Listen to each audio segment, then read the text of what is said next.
We doing the intro? Yep. Right, Howdy, everybody. Thank you for tuning in to this week's development stream. As always, I'm LiquidOtacon, and I'm joined by ETPC and hello. Wump and Rainbow have also joined us into chat today. What we are going to be working on is going to be reworking the spawn system within Hollywood Holocaust. I should probably make you a moderator on Twitch as well, huh? Yeah. Because I just see that We got our just first got spammer. our first spammer. And you are banned, friend. Fun way to start. Alrighty. So right now, I will just play the level so we can kind of see what the problem is right now.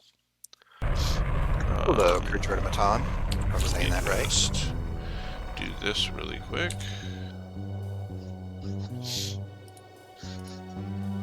And make sure that this video is...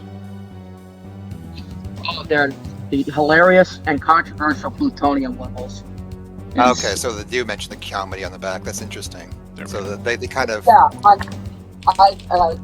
For those of you... So, like, I should say, before we started the stream, we were discussing, like, the aspect of how Duke 3D... It wasn't advertised with the comedy as a focus initially, and Nukem Forever like kind of focused on it. Like Lady Luck and so Wump here has the Mac version of the like Plutonium pack in front of them, and they were just reading off of it.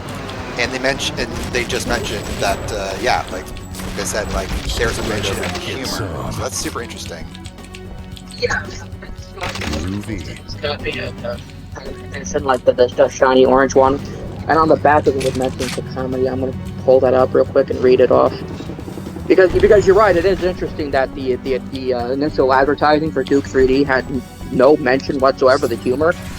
And I honestly think that's a lot because it was probably added last minute. Like John St. John, they said in interviews, was added last minute. Like as development was wrapping up, they decided, hey, we should give this guy a voice. And with the voice, obviously came the humor. Yeah, we can do this with the tech we have. Let's do this and see how it is. So you can also, hey Marion, you can kind of see what the issue is here right now in Hollywood. So all of the enemies are always active in the map at all point in time. Like if I just load really quick and then ghost. And yeah, that big cop has absolutely washed me just coming out of that door. Some of these ones were set up, but yeah, you can see that all of these enemies are just kind of standing around here because they always exist. And so what I'm going to go ahead and do is, these ones aren't, that's good. I'm going to go around and swap out most of these for properly spawning enemies so that a couple different things. It optimizes the map, so it's less in size, and it's also less stress on the engine. Because if you just have all the enemies standing there always, then all of their scripts are always running constantly, and you also get stuff like that, where the pig cops in this room here all of a sudden hear you when you're like standing out over here, and they start attacking you. So yeah, that is definitely an issue, and we ran into the issue with you said, or like if you have them permanently spawned, they're constantly firing their scripts. We had the issue with an early version of Buffet, right? Yep. That's why I switched them all to spawners. Also, hello to October and hello Juliet. Yeah. And I guess before we get some real level work in here, I'll show you guys some new models that just got imported, just because it's fun and exciting. So not this guy, the Adult Snatcher's been here. Yeah. But we have a new, this is a new mesh for Jay, a new model for Jay. It's the same, but we have some custom animations that were made by T-Monster, one of our 3D artists. Yes. And just to show off some of these, we have... Kind of sad that the guy doing Jay Lenoman is not doing a really shitty Jay Leno impression like the one Vine Sauce does. So, Duke, tell me what kind of car you drive. And actually, I guess I'll just. I think we've shown off the interview before, right? Oh, I Yeah. think we definitely I have. think we do. Yeah, Yeah. it's in some of the trailers for the first Slice demo. Yeah. At least the audio is. Yeah. Okay. We'll show off some of it. I don't think I'm going to show off all of it because I don't know if we've A actually shown all stogie of and it a off. But I just babe. want to at least Is show that you guys so off much to ask during some R&R? some of the changes here to Jay. Oh yeah. So the biggest Also, thing hey, is here is that he's no longer tip typing away on his keyboard here. That's the big thing. And Maybe he just has ADHD and he needs to tap something. it's stimming. so now he's Exactly. also got. Oh, look at that! Speaking of which, Hell I hear yes. you have a new entry for a certain Jay, don't ruin it. It's wonderful. Just a fantastic read, folks. Why I'm So Great, Volume 2. I cannot recommend it highly enough. So he's got some new animations and stuff like that, which just kind of help just pull things together for the scene a little more. For sure. You also can no longer grab his chair. How we dare had you. some little cameramen back here and stuff like that too. I can't be like Tom Cruise. Also, hello to Liquid Ungle, Sponge, Trash Queen, User Player, and also Spider-Man said that they're a little bit busy, but we were focusing on Hollywood Holocaust is the spawn CV fixed, and also we're looking at some new models, animations, and stuff. The other big one that just got imported in today.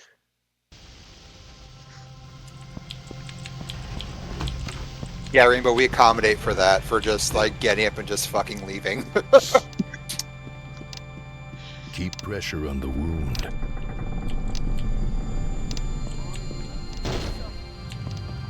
This guy has gotten fixed. Hell He no longer has a broken nose and cuts in his chest. Awesome. So that was another big one that was really important. We get Look at wrapped that! up. Look at that! He's hitting the whip. He's hitting the whip with the What's he pushing? He's looking at me, which is why he's see, there he goes. Yeah, I know. He's doing the nay-nay. God damn it. There we go, we fixed it. Wait, no, we didn't.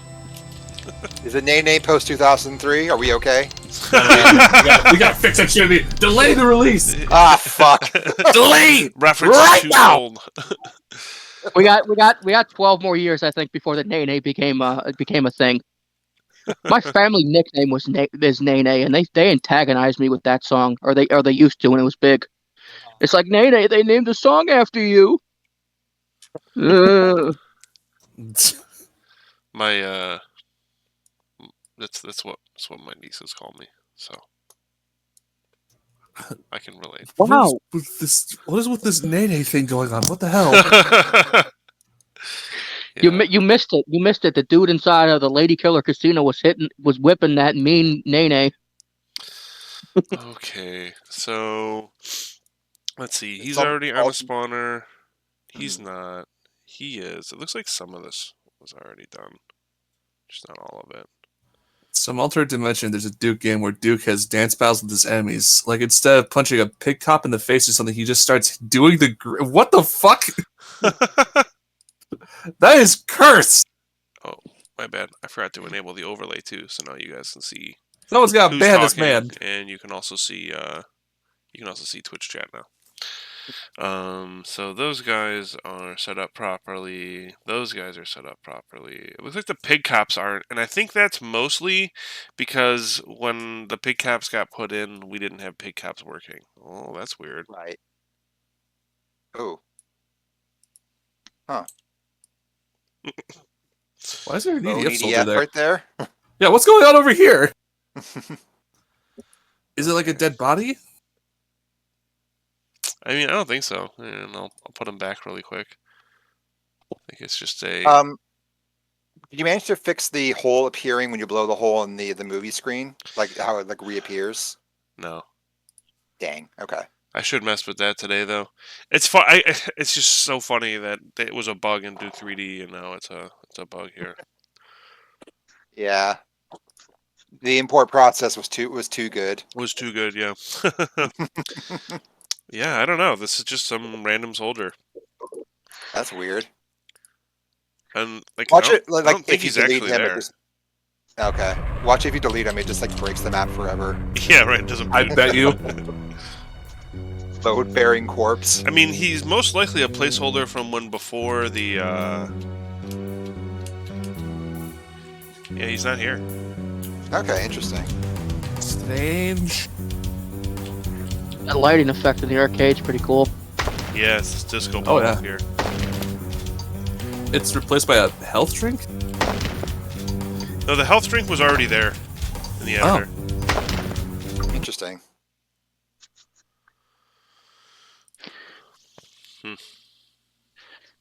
It's not even finished yet, but it's cool to see Hollywood Holocaust remade like that. Oh, yeah. Oh, for sure. I mean, like this was in the leak, but like we're kind of using it a little ahead of the game, just to like gives people something fun to play with. They'd be like, oh, wow, it's this bit, but now it's Duke Forever's gameplay. Yeah. I don't know, but he's gone now. Yeah, Cody, like the TF2 PNG that makes the game stop working if you delete it. Oh god, I You love don't stories like understand. that. That's important to the lore. You see that EDF soldier was grounded up to make that sports drink. True. I'm really interested to see how that flashback dream sequence was originally supposed to be handled. So, that's So interesting it's you bring all that up. handled through. I've removed it from this version of the map for Yeah. a very specific reason, but it's actually all handled through this stuff up here. Yeah. And also, it's interesting you bring that up because according to the recently released Duke Nukem Forever 98 design doc that Scott Miller released, apparently the idea was that Duke goes through a cloning machine and then finds himself back in Hollywood Holocaust.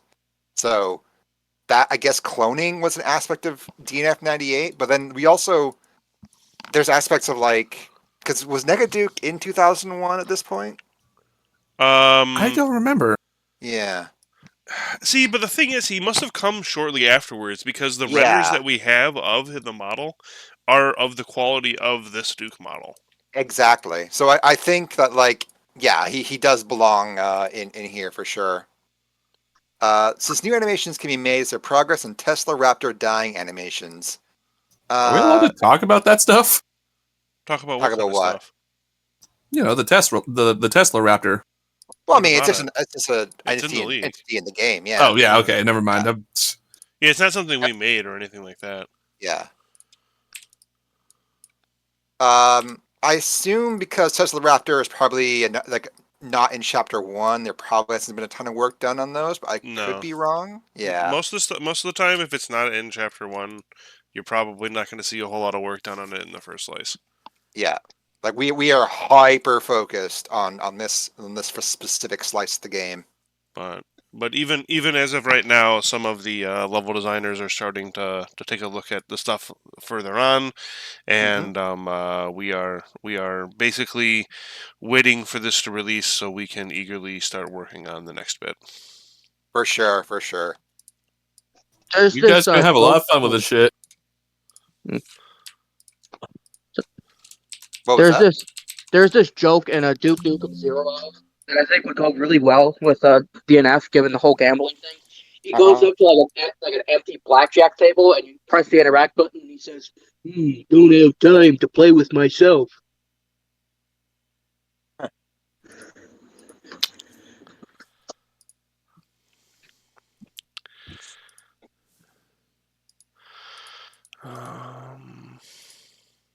I'm menuing. If this was a speedrun, I'd fail every time. There was actually evil Duke clones in Zero Hour. They were robots, but What was that? there was actually evil robot versions of Duke at one of the levels in Zero Hour, like the end of it. Yeah. I still need to play that. I know that everyone says it's like one of the best like spin-off games, but I just haven't had the time recently. Understandable. Yeah. You don't have time to kill. I actually played Time to Kill back in 2000. No, that was a pun. Oh, Like, okay. Damn. My bad. I guess it doesn't work in the context we were talking about, but it was a spirited attempt. I appreciate it. Kudromatron says, I've been trying to make Path for Mule for fun. Very big learning experience. Yeah, any kind of pathing is definitely an experience. Are there voice pathing- openings for the mule? I believe so, yeah. Because the way the pathing works in Unreal is like it's similar to like UT99 and stuff, right? Like you yeah, just put down, like, basically. little So you nodes. So I haven't checked that out specifically. How I would guess that the mule ride works is that it has a trigger attached to the.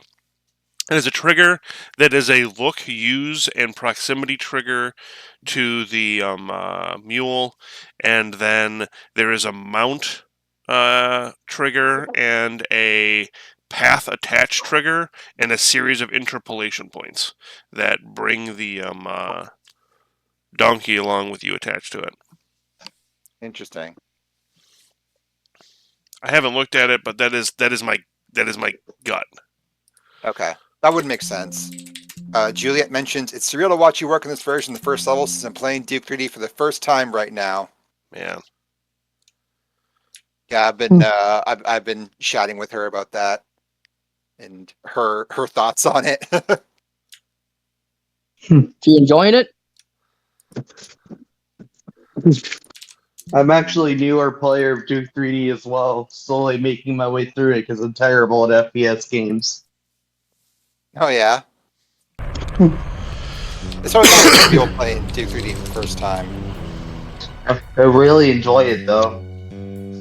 Yeah, it's a really interesting shooter. It's not really like other shooters in the way it like does things. Like,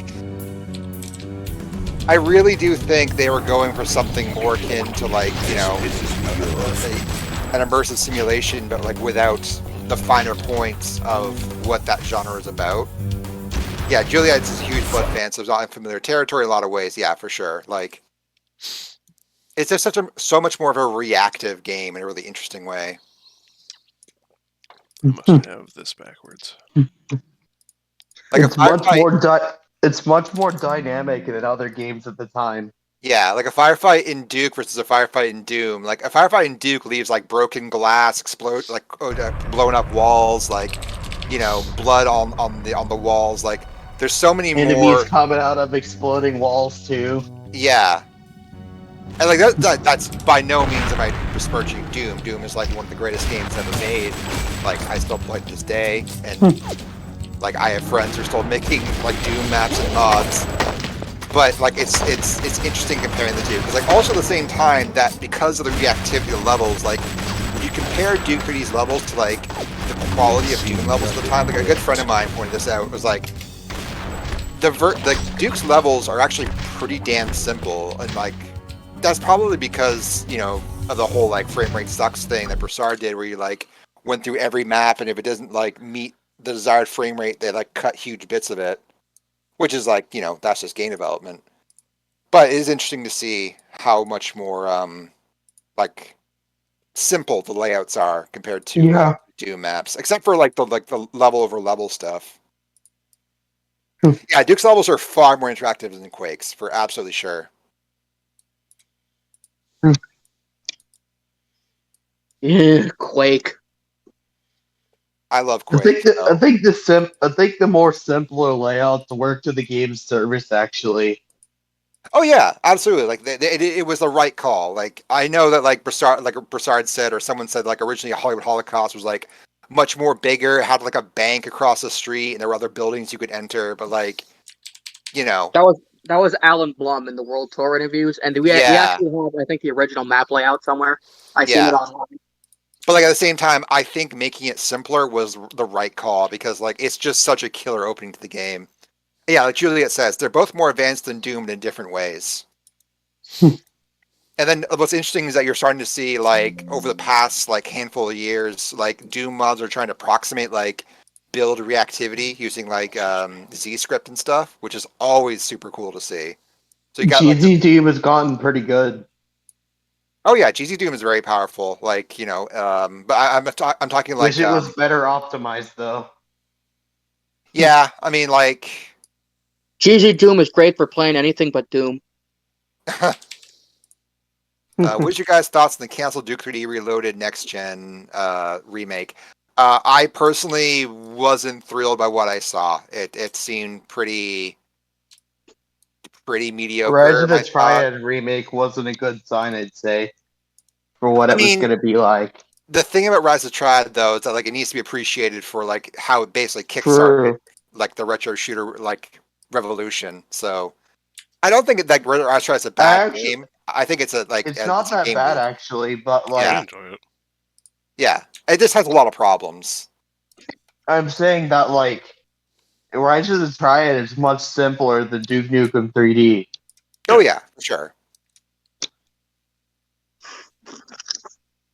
What do you guys think about the Duke Nukem IP being handed to like new 3D Realms? Because people throw that idea around a lot, especially with Gearbox and 3D Realms being owned by Embracer.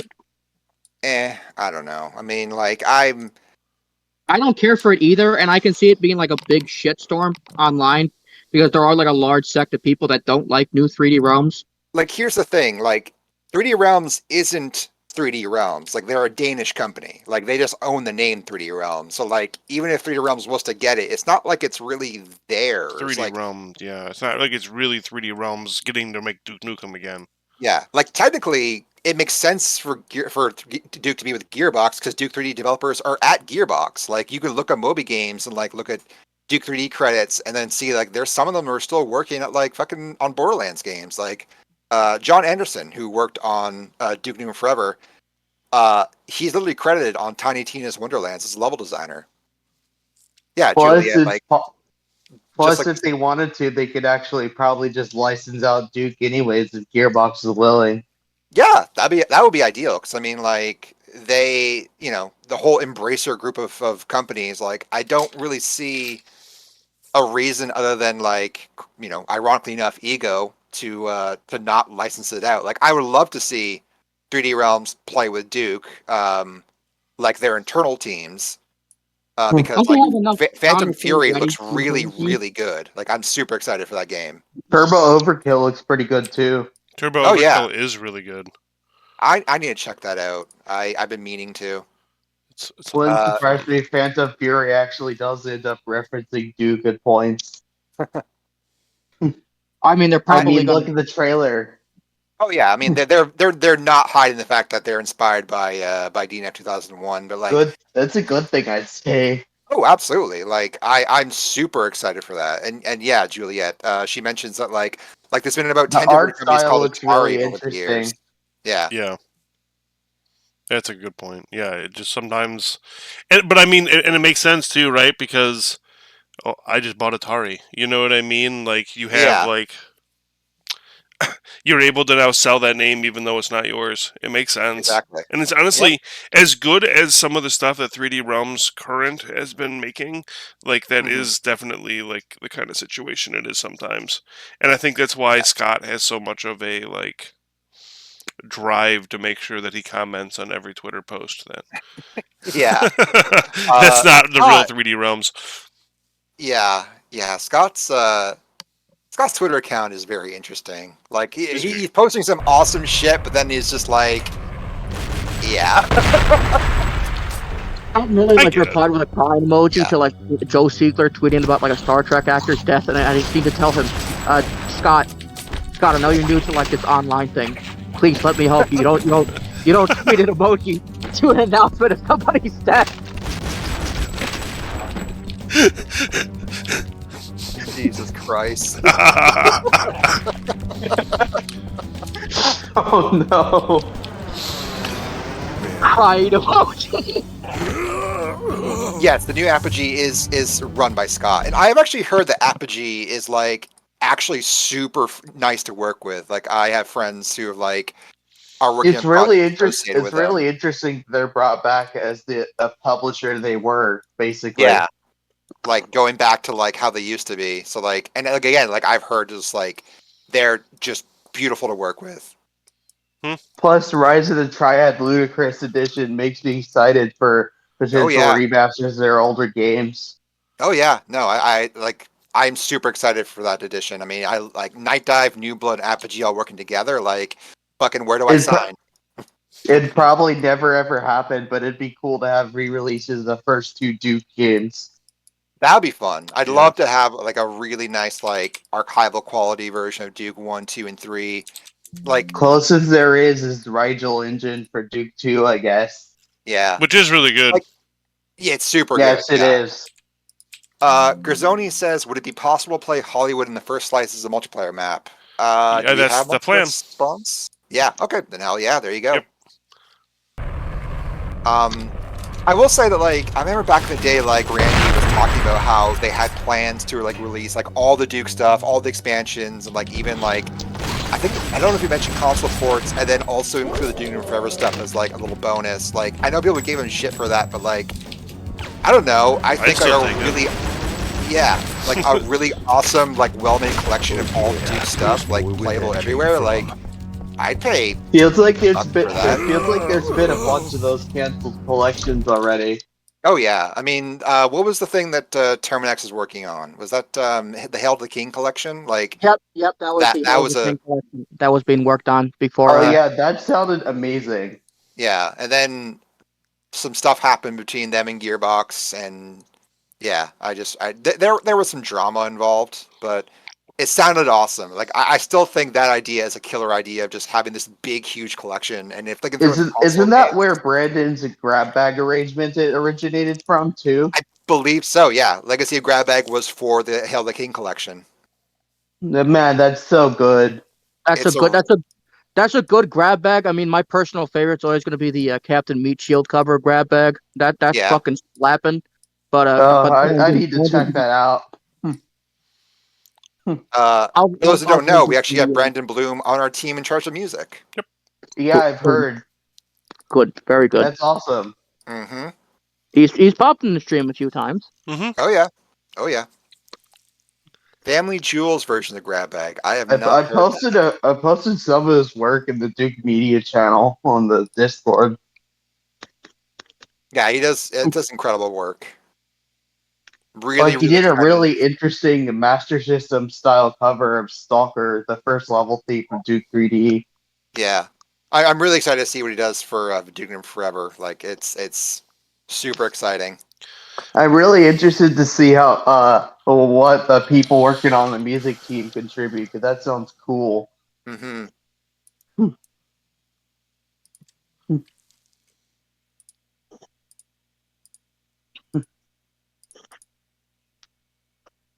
Plus, it's also interesting that Lee Jackson himself reached out at points. Oh yeah. No, Lee has been very, very helpful with the project. Like, he's actually contributed like unused tracks from E3 for our stuff, right? Like that unused version of Grab Bag. And I know that he That said he was working on trying to finish it a up. trailer, right? Yes. Oh, really? Yes, he was. Yes, it was used in the trailer. I know he said he was working on trying to clean it up and put it all together, because it was actually like multiple. Because like for the action trailer and the initial teaser trailer, they both use different parts of what's supposed to be the same song, from my understanding. Like Okay. different like bars of that same song. It's just that it wasn't complete finished. version would be really nice. Yeah. So it's my understanding that Because I he's been really working liked on the it, way but it sounded in the trailers. from Uh, reading through hang on. his Twitter as of late, I think he's Yeah. still going through some stuff. So it might be some time before we see that, which is okay, of course. Yeah. If there He's are also folks on producing here, his own music still. yeah, Right. if there are folks on here who have like the means, like, go help out Lee Jackson. He really, really would appreciate it. He's a good guy, and I have a lot of respect for him and his work. yeah, and he definitely needs some assistance lately. Hey, Guinness.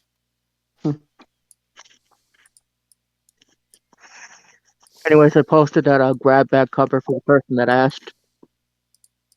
It's good shit. Nice. Oh, nice. Hey, keyboard. Just looking at stuff that's underneath the map now. I bet you that this is... Oh, yeah, I think it's that. What is it? The blown out version of the... We're going to bring it into the map and check it out. The blown up version of the... Oh, no, Love something likes different. it. Oh wait, Huh. that's the vent. My bad. I thought it was Some going to be the... Mystery geometry. Yeah, I thought it was going to be the blown out part of the screen.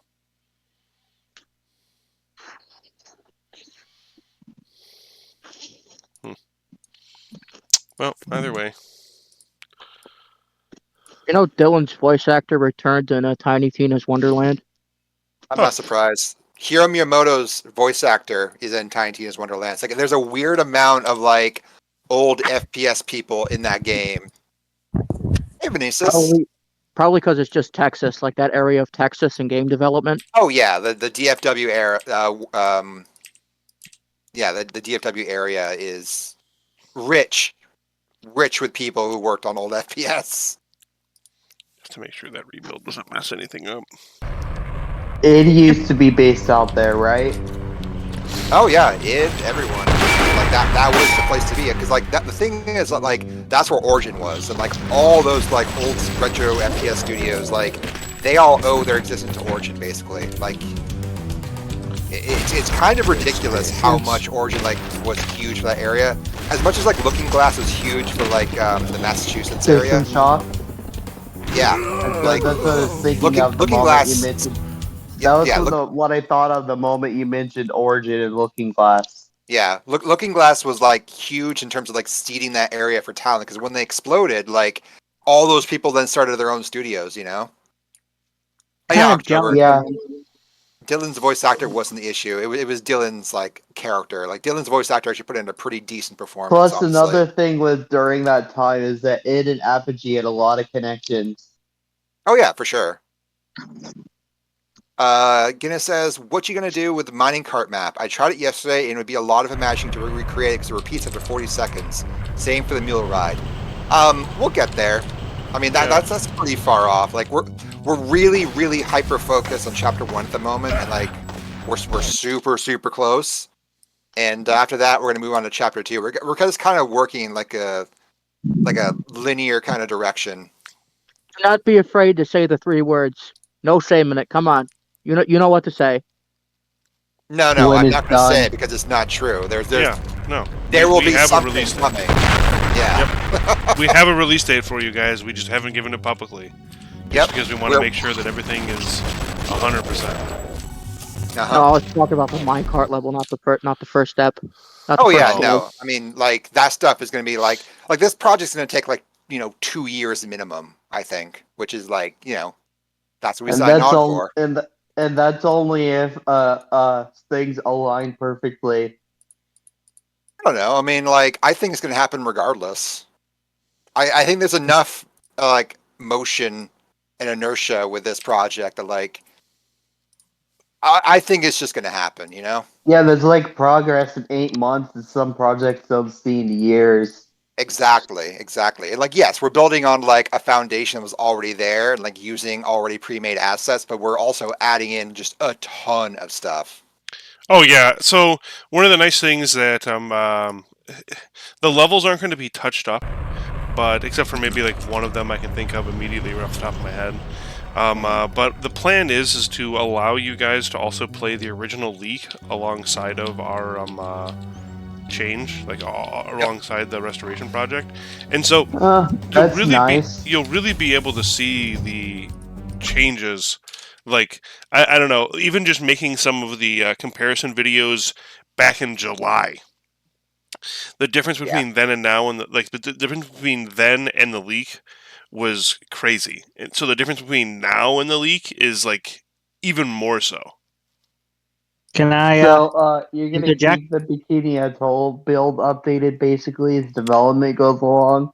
So not Like, exactly. except leak. So It's- basically, the Bikini Atoll build is going to become the first slice. Yeah. It was just using the name Bikini Atoll as because it was like a tongue-in-cheek way to refer to our first like alpha client, if you will. so Here's an there's gonna example. be a Like, different fix-up version of League. yeah, think of Bikini Atoll as our Q test, and then first slice will be like our demo. Like, although it's not really a First demo, slice but is like public play testing, basically. it's gonna be Right. more than that. I Not mean, even, but yeah, kind of it's gonna be like pretty polished. yeah. Kind of on the topic of Bikini Atoll, it fits into the timeline. Will we be seeing SpongeBob references?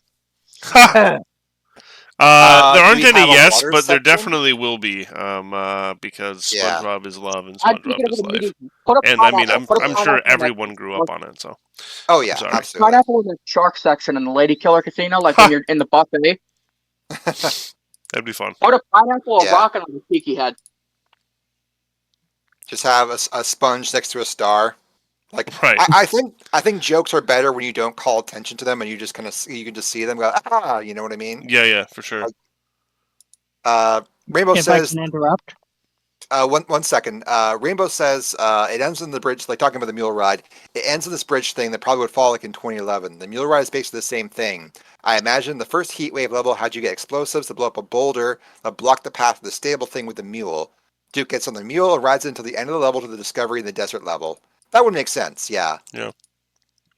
Guinness also says, I've offered some help to make a German text translation and register as a test player. Hope you'll find the time to answer my request. Localization, like, people would be like really cool, honestly. Yeah, for sure. We Yeah. definitely want to get localizations for like subtitles and stuff like that. Mhm. I will tell you just as a heads up, we're kind of on a freeze with a lot of that stuff until after the first slice. Yep. And then we are going to tidy up a bit and then bring some more people in. Believe it or not, Because there's actually some level designers that we still want to reach out to and stuff like that. Even though we're pretty good on level designers at this point, there's still a couple of you that we really? want to reach back out to. It's just that I want to make sure that all of this is done, so you're not coming in the end of this part. For sure. And honestly, So like, there's gonna be a wave of recruitment after the first slice. To some absolutely. degree. Yeah, absolutely. It's really like funny when you think about a Duke Nukem Forever project is going to be content locked in any way. Like, think about that for a moment. Actually, good development cycle. Trying. I mean, we had our issues, but like we got past it. We're firing all cylinders right now. Dink SAS asks, is the version on Mod TV 0.1.5 represent the current status of the project or no? No. I played the first few levels and I saw a lot of glitches or unfinished stuff. No, Yeah, because that is basically our tech fixes, not our level fixes or level additions.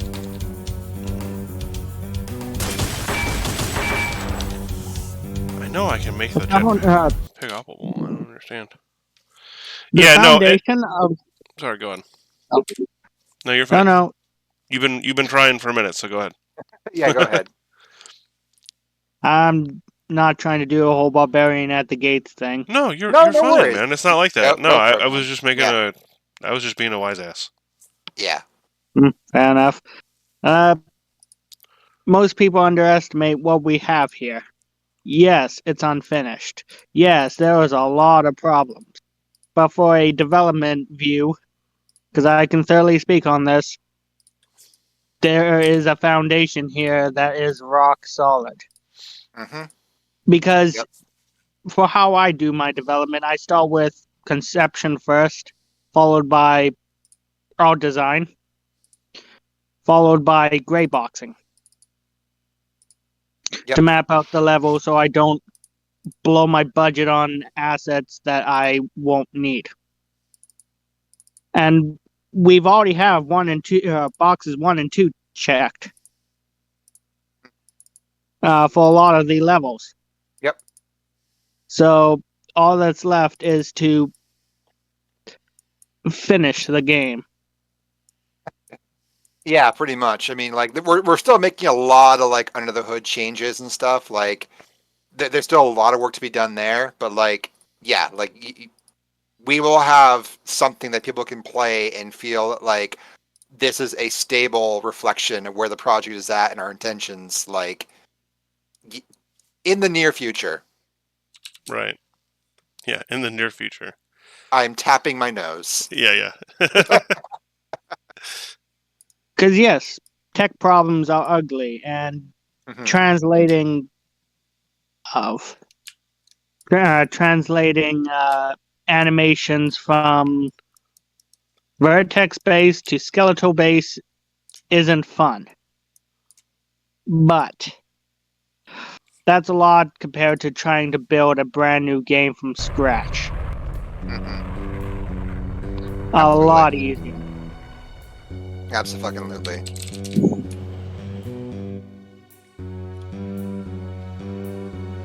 No, we're going at a really good pace. Like even like week by week, shit is getting done at an astonishing rate.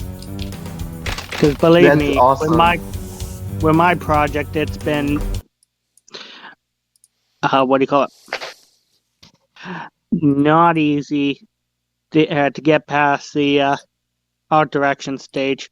Oh yeah, for sure.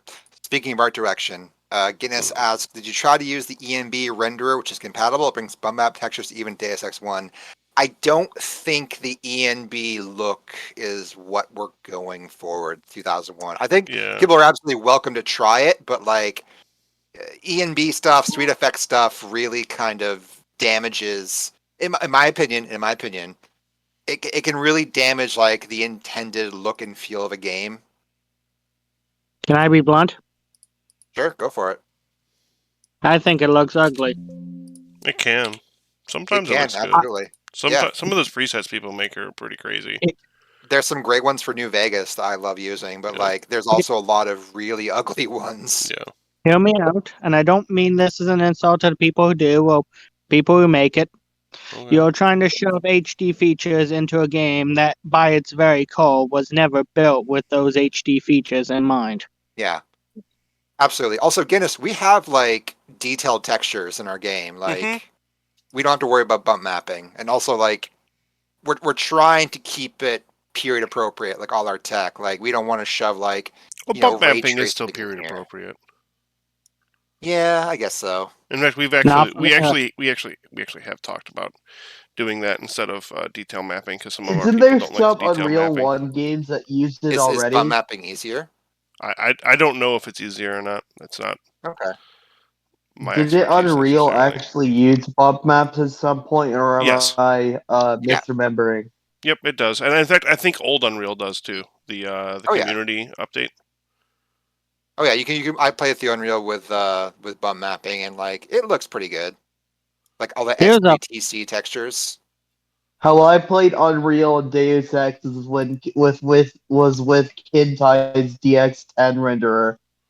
Oh yeah, Kenty is a fucking gem of a person for doing that. Like, shout outs to YCS. Yeah, it allows you to play the games in their original intended way and modern hardware, basically, Mm-hmm. with the added benefit of better resolution. Yeah. Looking Glass asks, what would happen to this project if, for whatever reason, a more advanced build leaks out? We've talked about this. It'd probably be a fork. You know, they'd probably go like someone else would go their own direction. But we're laser focused on what we want to do. So like, an advanced build would probably help us out and like maybe giving us some ideas and stuff. But you'd probably see a fork, I imagine. I Maybe. could offer another Yeah. solution. What's that? One could, in theory, graft the ideas into the build you're working on. Well, that's what I mean. Like, Yeah. we can look at the ideas they have, but like, by no means will we be as like binding to it as we are with this build. You know what I mean? Going back to last stream, I do apologize. No, you're fine. Go ahead. I got a bit too excited with the theories about where this leak came from. Oh yeah, yeah. I mean, You're So fine. I again, mean, like, you didn't do anything wrong. We all get excited here. You know, like we're here because we're passionate about Duke. We all want to share that passion. No, even still though, sometimes I let my excitement get the better of me. So Don't worry about it. You're Happens to forget me it. sometimes as well. Yeah. I mean, Happens to all of us. Juliet in the chat literally attests to how much I fucking talk about Duke Nukem with my friends and all my theories. So like, you know, like I totally get it. So like, you're in the clear, bud. Don't you worry. Find myself talking about a bunch of FPS games like Half-Life and stuff. Oh yeah, totally. Plus, it's compounded with the fact they played the game again with that HD audio remaster mod recently. I need to check that out. oh! I almost forgot. I did digging about his about Frame Raiders video. Oh yeah. 2004's model that he Yes. talked about. It very well could be the 2001 model, but if it was, it's been then modernized. Are you talking about the one where he's holding the Ripper in the dark? Yes. Okay. The reason why I say if it was modernized is if you really look at the very bottom of the picture, you can see Duke's gloves. And Duke's gloves were 2004 onwards. They weren't 2002's gloves, which were biker ones, or biker gloves. Fingerless with the knuckleless. Man, this looks so nice. Asshole. DNF 2001 style. Oh, go ahead, keyboard. And it doesn't look Excuse me like while I push my 2001's gloves either, so I suspect that it was modernized Mm-hmm. some point in 2003.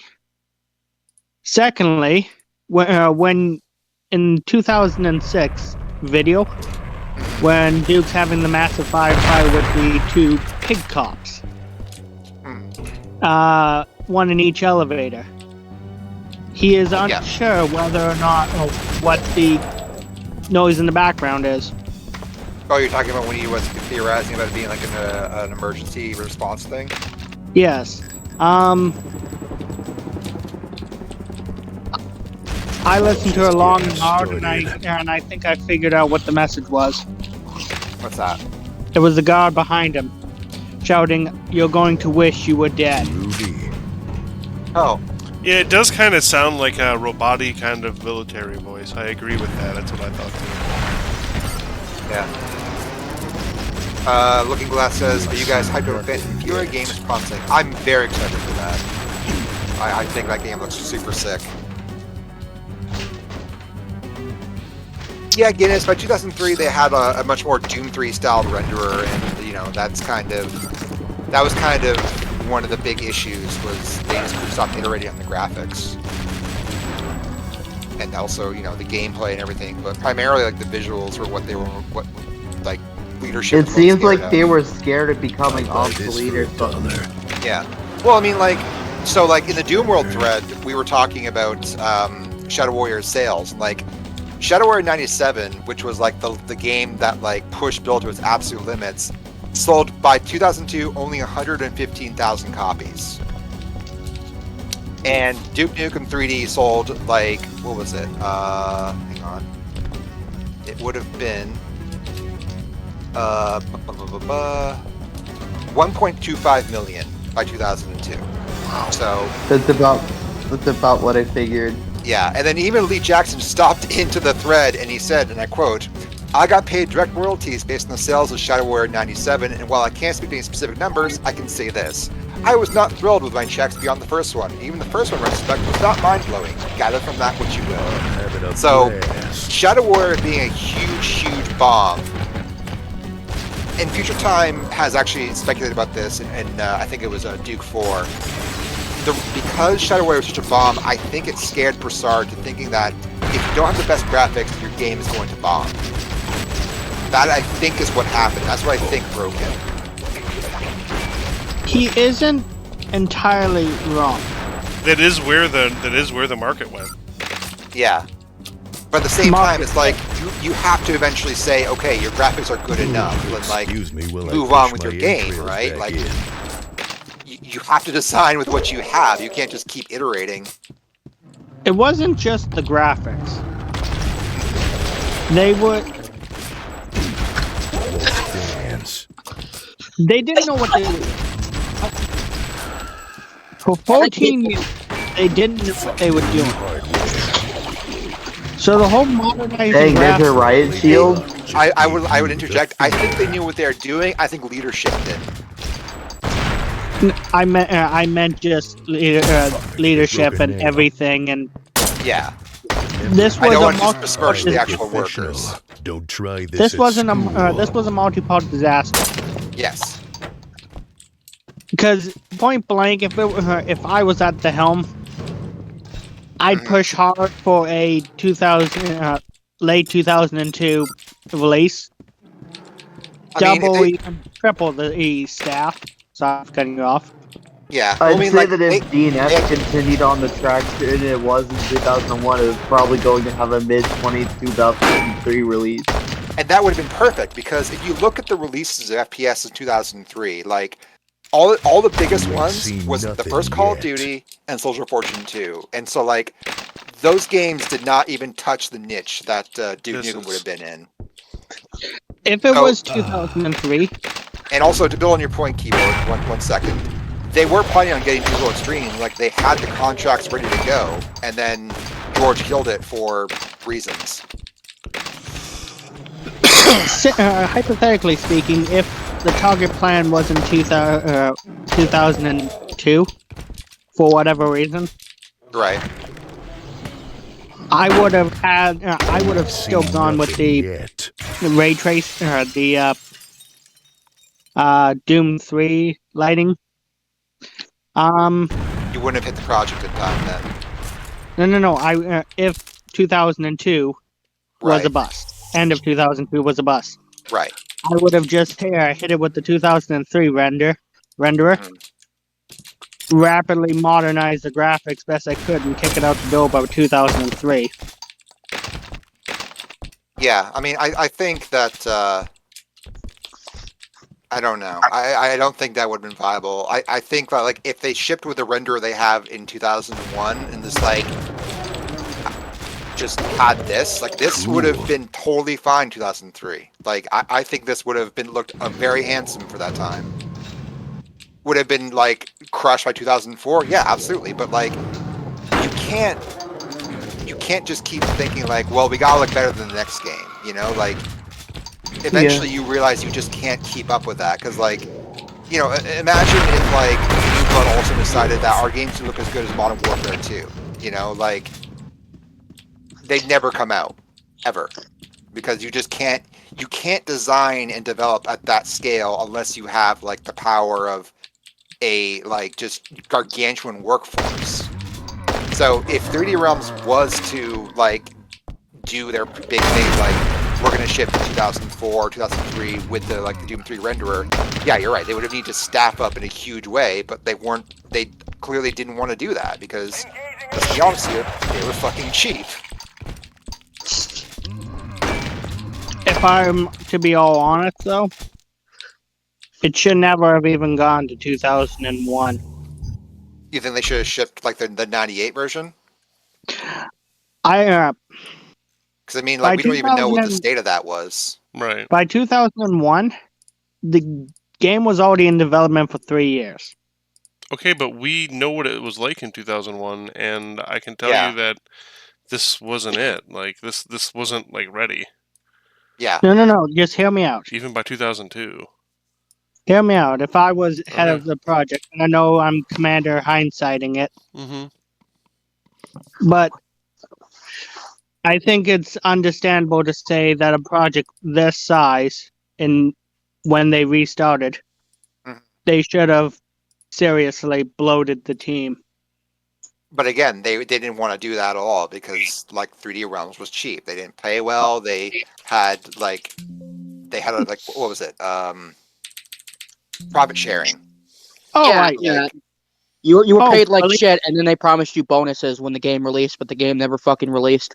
Exactly. So Oh, like, believe me, I understand. I'm just saying this is how I would have run a Yeah. project like this.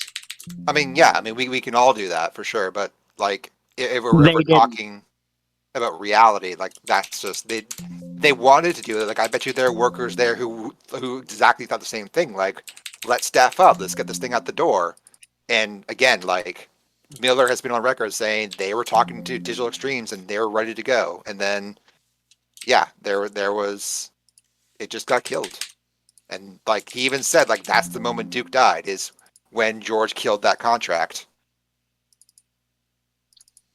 Although modern speaking, when it comes to graphics these days, it's a lot easier to get a lot more impressive graphics with a smaller team. Oh yeah, absolutely. I mean, you look at like the power of like Unreal 5 or something, and like how quickly you can generate a really good-looking scene with like a single person and just like store assets. Yeah, it's kind of incredible. 'Cause, Unreal like, Engine 5 feels like the first time I've really been excited for the future of computer graphics. Like- Yes and no, because I'm worried about what that will mean for like ballooning developer budgets, which are already like past the point of Yeah, absurdity. that's like a huge issue. actually, Like trouble sorry. development is not sustainable at this point. Sorry, go ahead, keyboard. No, it's alright. Acid reflex. I would agree with you with the ballooning costs, but there are all ways that developers are cutting those down. Nanite is one of them. Because instead of working a model to and then cutting the model down and then normal mapping it, they are just simply cutting it down, animating it, translating the animated the skeleton to the high poly, and then putting it in the game. I'm done with that. So it's not. Having a time. He's Do a little dance. slowly walking backwards. I was trying to make sure. I'm thinking. Oh, It came at you with a little kung fu kick, it's all right. and that's enough, son. That's enough, son. You broke too. You should have ammo. Bud. So do they do it? They run out of ammo, like they just start freaking out. Yeah. Interesting. Okay. Was that a leak thing, or is that something you guys added? It is something that is a byproduct of something. Yeah. Cool. Kind Okay, of. so- Kind of sucks, if I'm being honest. So let's look in the chat for some questions here. Yeah, I had no end goal really. Something could have been done okay in 2004 due to the photorealistic art style. I agree. Guinness, as I understood, 3D Realms may plan to give us all the unfinished versions. I'll give us a Quake Engine version 2. 3D Realms has nothing. They gave it all to Gearbox because they were very foolish about like how they were using Duke, and they tried to make an unlicensed Duke game, and then the Gearbox went, "What the fuck are you doing? We own this." So Yeah, and that caused, I think, like a big publisher to pull out of what Gearbox was working on, which was Nukem Begins. So that was probably why they're so sour, was because they lost out on a project because of that. yeah, well, I thought Duke Begins died before 2011 even. I thought it died in 2013. That's what I heard. I heard it died in like 2013. Interesting. I think you might be mistaking Duke Begins with the full remake of yeah. which those developers are very salty with Gearbox as well.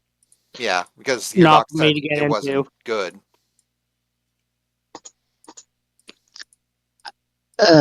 Maybe. I don't know. I just remember specifically hearing that Duke Begins got canned because they were approaching a big publisher to fund the game, but the publisher, because of all the rights issues going around with Duke Nukem, they didn't feel comfortable putting money into it.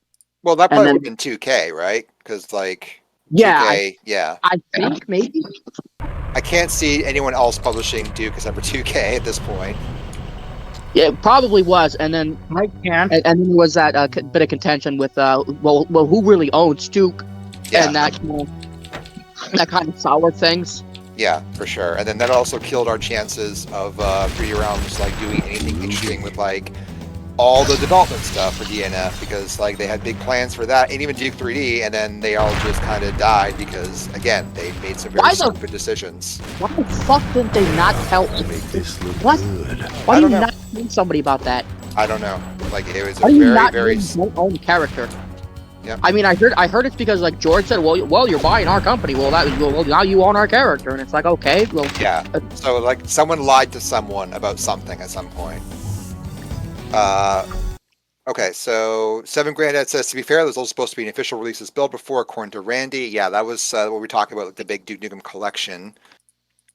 Dink says, I'm not a fan of UE-based games. Look in some way so familiar. I mean, the shader work and so custom engines for the win. I kind of agree. I appreciate how easy it is to work with Unreal nowadays, but like at the same time, I don't want an industry that is like has two engines to it.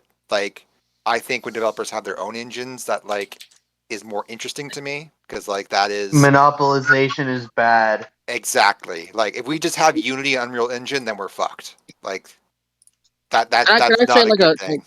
like a somewhat controversial take that's slightly to do with that? Sure, go for it. There are too many games using GZ Doom. Too many throwback Doom shooters using GZ Doom. It's crazy. Well, I mean, like What are you supposed people to do are- on the I engine understand. otherwise, though? I understand it's easy to Yeah. work with, and it's great and all that stuff, but it's become it's the unity of FPS engines. But what's wrong Well, with that? There's nothing wrong with it. I just think there's like this is live stream. I'm eating shit on. I'm eating You shit don't- live right now. You're fine. You're fine. You're You're good. You're good. I'm tracking statement. There are some interesting projects that are going to use it, like Sulaco or Treasure Tech Land. Yeah, like there's some I really guess interesting, I cool do have projects. time to play with myself. I just think Don't there's a have lot of time them. to play with myself. I mean, like it's just because it's easy to work with. Like that's just like people want to work with things that are easy to work with, and people have ideas, and like that's just how it goes. Dick Okay, but the says- one issue oh, sorry. Yeah, I was just gonna say, our Triptych game's still alive. I mean, they did most of the DNF 2011 release. Triptych, as far as I know, folded into Gearbox. Like, all those Yep. people now just work at Gearbox proper. Like, that company does not exist. Speaking think of that that, I heard that always the like issue. Pop Odd Games, the people behind Risk of Rain 2 are joining Gearbox 2. Yep. Yeah, Yeah. I was thought actually they- talking about this with someone about like how like it sounds like Gearbox Publishing runs a very very tight ship over there, and like I think the studios that are joining Gearbox are actually like in a pretty good place in that regard. This really pisses me off. I'd like to welcome the Saints Row fandom to never getting anything ever. Well, I mean, like, okay, so consider this. Like, the past two projects were managed by a team in Germany, right? And Volition is in Illinois. So wouldn't it make more sense to transfer them to a publisher that is still part of the same group, but operates in the U.S. instead? I mean, I don't know anything about Saints Row. I just want to be salty at Gearbox, even though they're probably not really all that in the wrong. Yeah. I mean, I just want to push back I mean, on you just want to like, be salty at Gearbox, but like, let's look at how Volition just released their most recent Saints Row game. Like, exactly, like you it's on can fire. shit on Gearbox all you want, but if they can produce better quality than that, then aren't Yep. you getting what you want anyways, which is better games? Yeah, totally. Oh. And like Randy doesn't benefit from it, I think. What's that? I don't think is Randy even part of Gearbox anymore? Like, did he? Like, Okay, step down? he's not specifically in Gearbox software anymore. He runs Gearbox Entertainment, which includes Right. Gearbox software, and then their I guess their adaptation studio, Gearbox Studio. Right. So Okay. he owns like the parent-ish company of Gearbox. Right. Yeah, then Gearbox also now has a studio in Shanghai due to mergers. That's a weird thing to think about. Wonder how hard it is to get Gearbox to publish something. I mean, you probably just reach out to them, right? They published like a fair few indie games. Didn't they Yeah. publish one of like the Justin Roland games or whatever? Yeah, they published Trevor Saves the Universe. Yeah. It was the first one. Yeah. They're also publishing Homeworld 3. They published Deserts of Karak. Like, they have some good games Risk on, of like, Rain 2, obviously. yeah. I mean, A I good haven't played example. that. Yeah. Well, I don't. Did they? They didn't have anything to do with the Risk of Rain 2 coming out originally, did they? No, I think they were there the entire time. Uh, if I remember correctly, Early access Gearbox was period. contracted to do the console ports or something like that. Oh, okay. Yeah, they signed with them to release the game on Switch, PS4, and Xbox One. That's what happened. Ah, okay. I was just saying, Yeah. I'm like, I've played Risk of Rain 2, and I don't Yeah. remember Gearbox having anything That's to a do with it until good game, recently. actually. Yeah. Yeah. I'm terrible at it, though. Rainbow says, "Oh yeah, I should mention this. Shell speeds and locations can be adjusted in the default properties. It's just finding the perfect balance. The shells feel really heavy. The shells. Are you talking about like when But a shotgun shells shotgun eject from shell the shotgun? expelled when you shoot it or something? Yeah. What's cool about Duke 3D? I realized if you shoot like a shotgun underwater, that the pellets will like slowly sink. Oh yeah, the spent shell. It's such a good touch. Like that's the thing I love about Insane Duke 3D. detail. Yeah, like there's just so much detail to tiny things.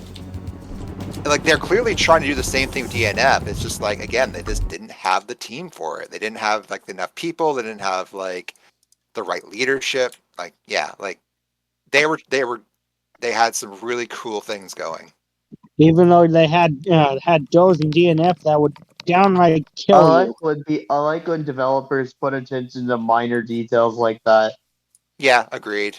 Like when you can shoot a fire extinguisher in a game and it explodes, or like if it shoots out like steam or something. Like when I Yeah. play a game and I shoot a fire extinguisher and it doesn't explode, like there's a part of me that's just very disappointed. Like I it's just- love that joke in the Duke Nukem series where like the fire extinguisher will explode into actual fucking fire when you shoot it. yeah, It's so good. It's in multiple games, so it's like it's an actual running gag. It's Yeah. Who came up with that? I need to know. who came up with what? The exploding fire hydrant. Like it's in DNF 2001. It's in Duke Nukem 3D. It's in Duke Nukem 0 Hour. I think it's in Manhattan Project. I think it's just cool. Like that's just kind of it. Like it's just a cool idea. Yeah. I just think it's goofy, like a fire hydrant explodes into fire. It's probably just some map designer mocked it up, and they just decided that was just going to be like a core thing throughout the game. Can I Yeah, we'll give him credit for that. Yeah, that was the one thing that kind of kept through the series usually. Was Yeah, interactivity.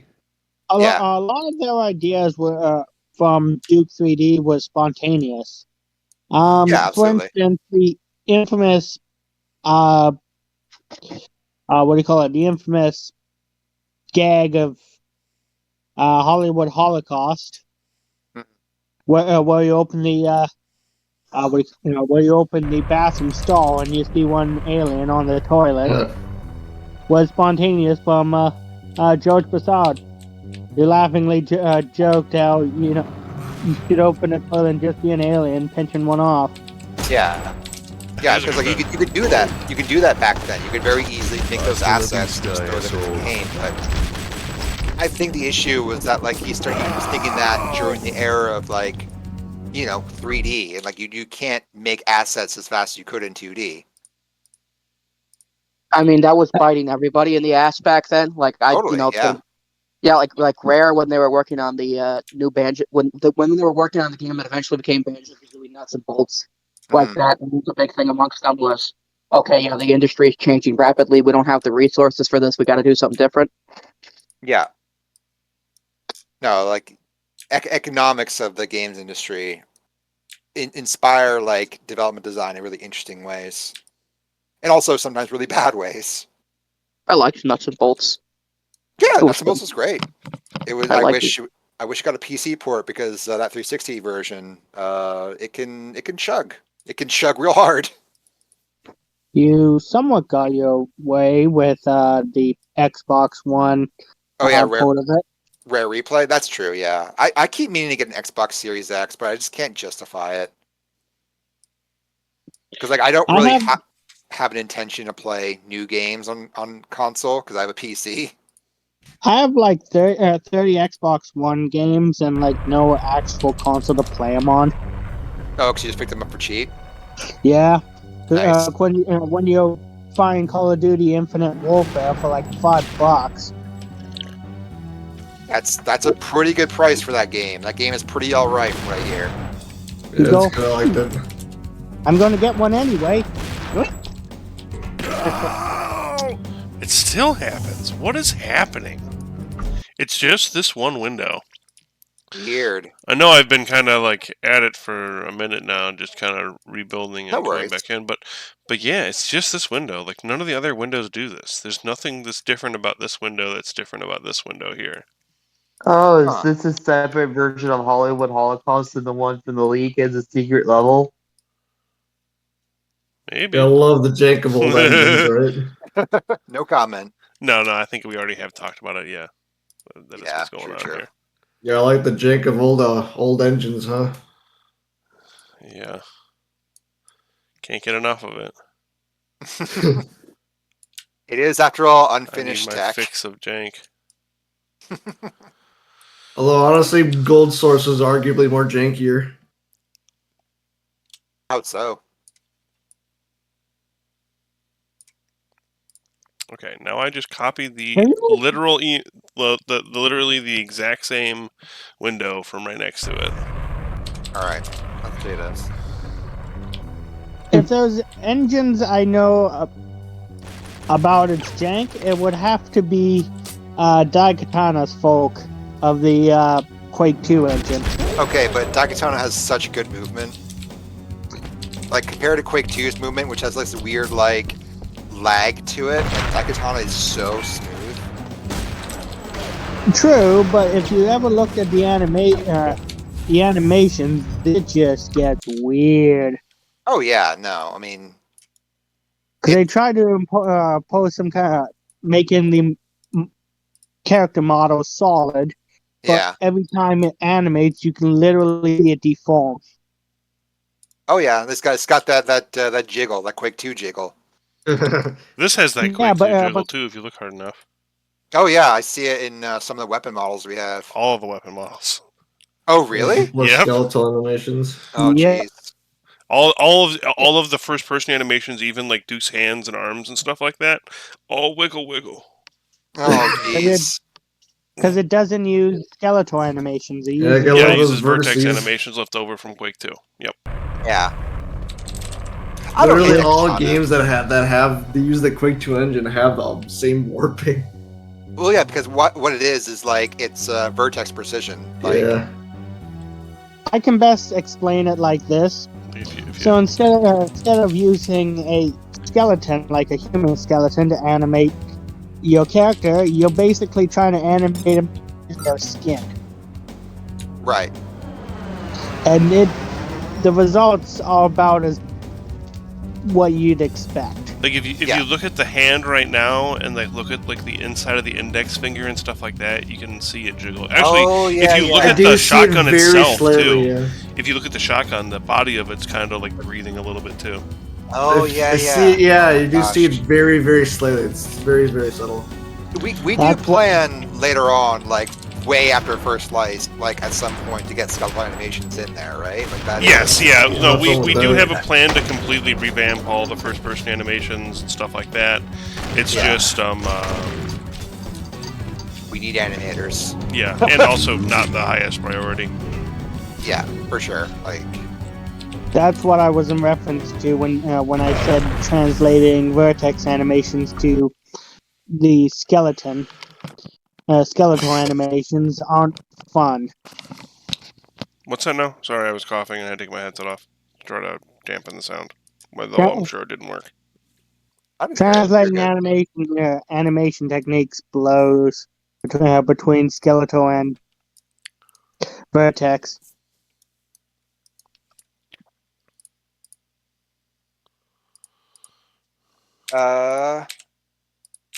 Guinness says, everybody hates Daikatana. I still love it because the time switches and starts to be good after episode 1.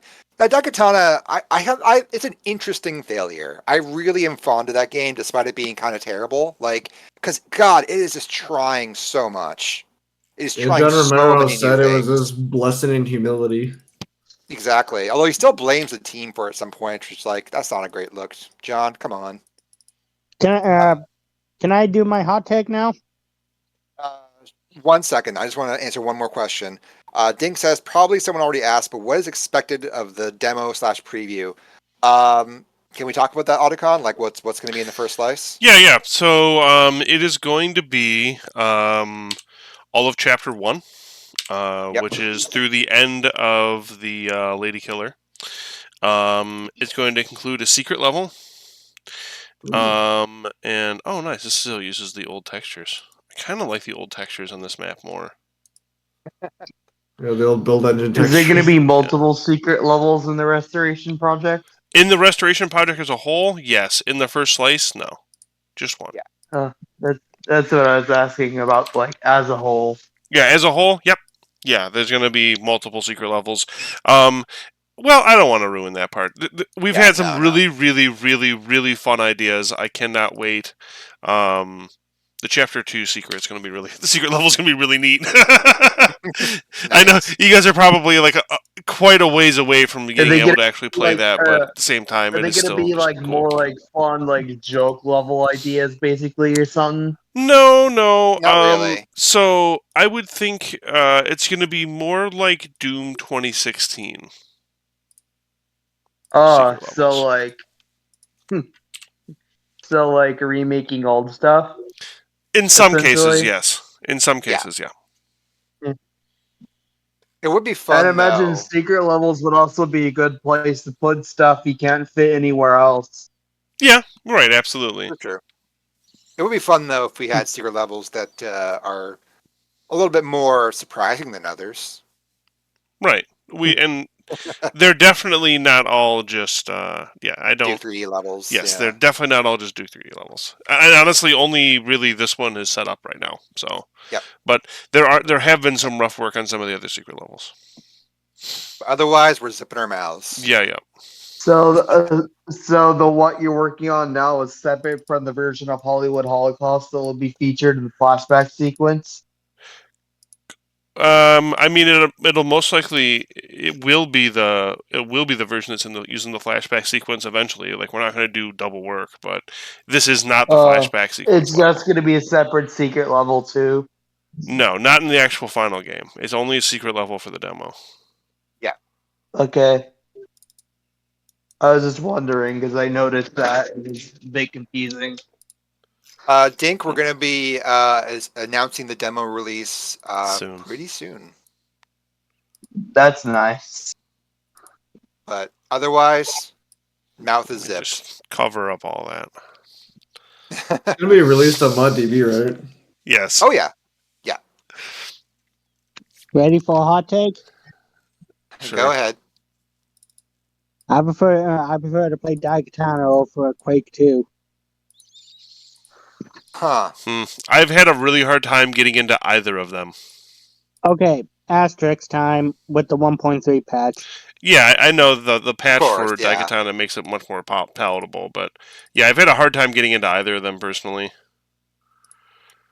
I just find the story is just an absolute blast. Like, it's stupid, but it's a fun kind of stupid. Yeah. And Daikatana and is it's just. willing. Go ahead. And it's willing to play fast and loose with ideas, and isn't afraid to try new stuff. But the only thing that's truly memorable about Quake 2 was the low gravity level. Okay, I'm a Quake 2 defender. Like, I actually really like Quake 2. It has problems. It is boring. Like, if you look at it in a modern view, but like, for the time, that game was fucking killer. Oh, I'm not arguing So that. I'm just saying as a retrospective. I play a game that I can just make fun with. Yeah. I kind of hear you, but also the first time I played Quake 2 was when I was like a teenager. So I feel like I played it during the time. Fair I feel enough. you though. I don't know. Like I've always had to try. Like for I me, played when I if was it doesn't 7. immediately grip, me, I basically will struggle. You know. Yeah, I get you. Oh And my the, god, the I'm the beginning to exact Quake 2 same is way with kind of me. boring. So, to be fair, if push comes to shove, I'd rather play Time Splitters Future Perfect more than Daytona. I mean, yeah, hell yeah, let's fucking go. Future Proof is great. Better game with a time travel aesthetic. Yep. Because it does time travel, just does its everything more competently. Yeah, Future Perfect is so good. I should finish that game someday. I love Future Perfect. I'm still grumbling how I never got the Time GameCube Splitters version. makes you wish there's more like GoldenEye-ish games that like the style of that. Well, I mean, there there's is that. one being released soon called Yeah. Agent 64. Which is Yeah. really I good. played a guess demo the of best it. way to It's describe so it good. is like, I guess the best way to describe it is like precision FPS, since you get to aim with most of the weapons, I guess. Yep. See, I would be careful about calling it a precision FPS because those games are also just entirely Auto aim. lock-on shooting. Yeah. Yeah. Well, because like they're born in a True. virtual cop, right? Like that was their Oh yeah, yeah. original It's development. it's not shade. It's just the time period. Nah. Exactly. Yeah. Like it was just that's how they made things. Then Time Splitters 4 is in development. Like that is happening. That's happening with like David Doak and all them. That's gonna be interesting to see. Yeah, like that. I don't know if we're going to see anything about it soon because like they apparently just started production like last year, or no, they started hiring last year. They haven't started production yet. Guinness asks, will you cut out super unfinished maps to speed up the process? Otherwise, you have the same deadline of 20+ years. We haven't really had an issue What with was that yet. what was the question? Are we going to cut out super I unfinished maps? confuse the No. best. Yeah, This we're pisses planning on me finishing off. everything that's here. Yeah. We plan on finishing everything that we can. I mean, if you want to be honest, like a lot of these are like, once you get to play the first slice, I guarantee you will be of the mindset that a lot of these are very vastly unfinished maps. Yep. When I played the leak, and I only had two major issues to where I had to like no clip. It was the Duke Kiev transition when you're going down the pole, the level transition. Like you end up stuck, and you have to like no clip through it. Yep. That's fixed in ours. I know what the cause of that is. So the reason that happens is because they use this mounting point to attach you to the pole, and then when you pull into the next level, you're still attached to that pole. And I, Yeah, that was one of two issues I had. The only other issue I had was the robot. It was more of a scripting issue because like in the casino, the robot broke through the wall, but then just stood there. And I had to like jump around him. Yep, and so that's because the robot isn't far enough into the room when he breaks through the wall, and so he spawns basically clipping into geometry and then can't move. Yep, those are pretty early on fixes. Yep, That's great. whenever I think of the getting stuck on the pole going down between levels, has anybody watched Simpsons? I think all of us have watched The Simpsons. I'm just going to put that out there. I have not a Sorry. single episode. Not a single episode. Not a single Really? episode. Oh my Because gosh. there was one couch gag where everybody slides down a fire pole, with Homer being the last one, getting stuck halfway with his legs dangling, and he's struggling. And that's what I think when that glitch up. Yeah, that's pretty good. I have seen every episode of Family Guy, not one episode of The Simpsons. You should fix that. I'm just gonna say that you need to fix that. No. With that book of the poll, I also thought it was really funny. They tried doing the whole Batman jingle, but I guess they like didn't finish it because like I think they were going for like a spinning Duke logo, but instead it was just like a black box. You want to see what that looks like? Yeah. Mm-hmm.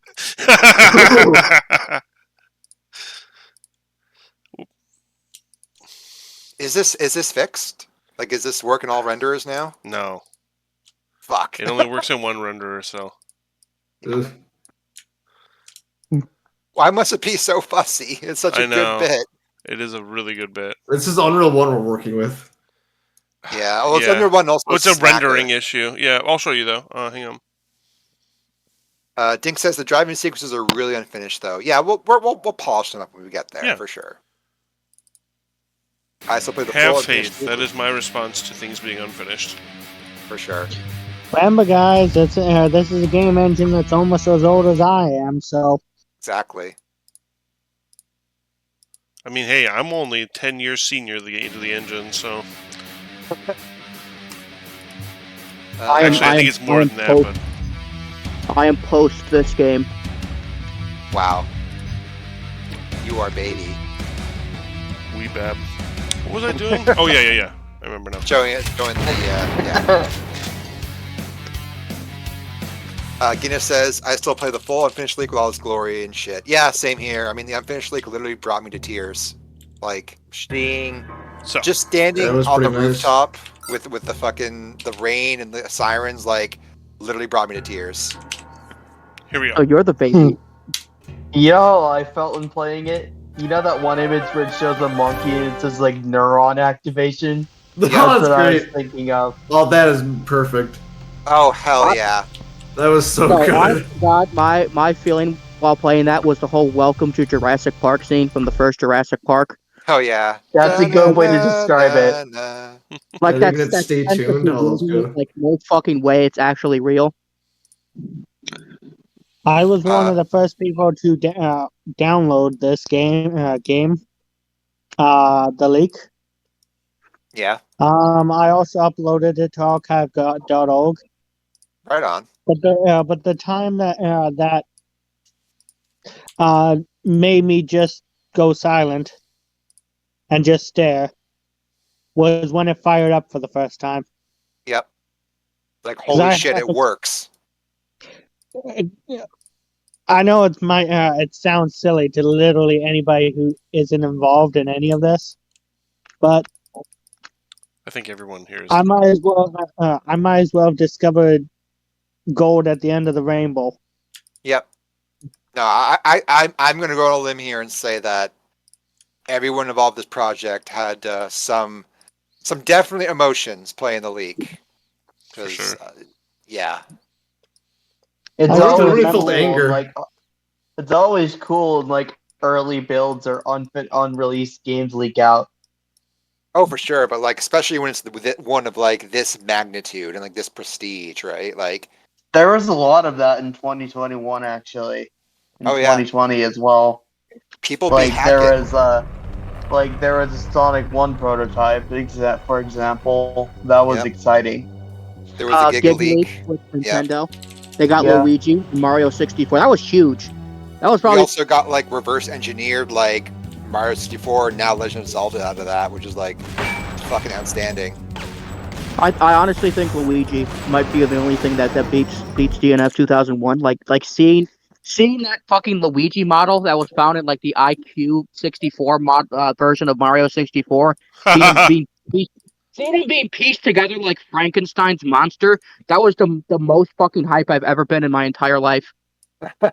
I feel that. I don't really want to imagine. Yeah, it. it's great to finally see him after all those years. Even if Mario 64 predates me, basically. It's real. Yeah, I don't know about any of you, but I personally felt when I played the league, I felt anger. You know what's funny is that like when the Luigi was pieced together, happened to be back in like 2020, happened to be, coincidentally be happening 24 years and 1 month after the original game's release Yeah, in that's pretty some wild. regions. Yeah. I don't That's know like if, the most insane coincidence. Yeah. I don't know if any of you watched Civi11 on YouTube, but he did a video on the leak, and he actually bleeped out because he called out the person. I will say his name out here because I fucking hate him for this. Good old Georgie at 3D Realms. He's the person. Yeah, George Broussard. Fuck him. He's the reason. Civi's he's the video reason. on the DNF He leak was killed actually Duke, damn it. really He killed insightful. Duke. Let's I see mean- what they look like. He's the reason Yeah. why Duke is dead. He fucking murdered him. I mean, yeah. He's the I reason will why defend- this leak was not finished. He I said, will "Oh no, this defend- doesn't have stencil shadows, so we need to can this. This Right, doesn't have right. shadows." Like, screw you, George. You're a piece Yeah. of shit. I I don't mean, really like, think the stencil shadows yeah, really no. ruined things as much as people think they did.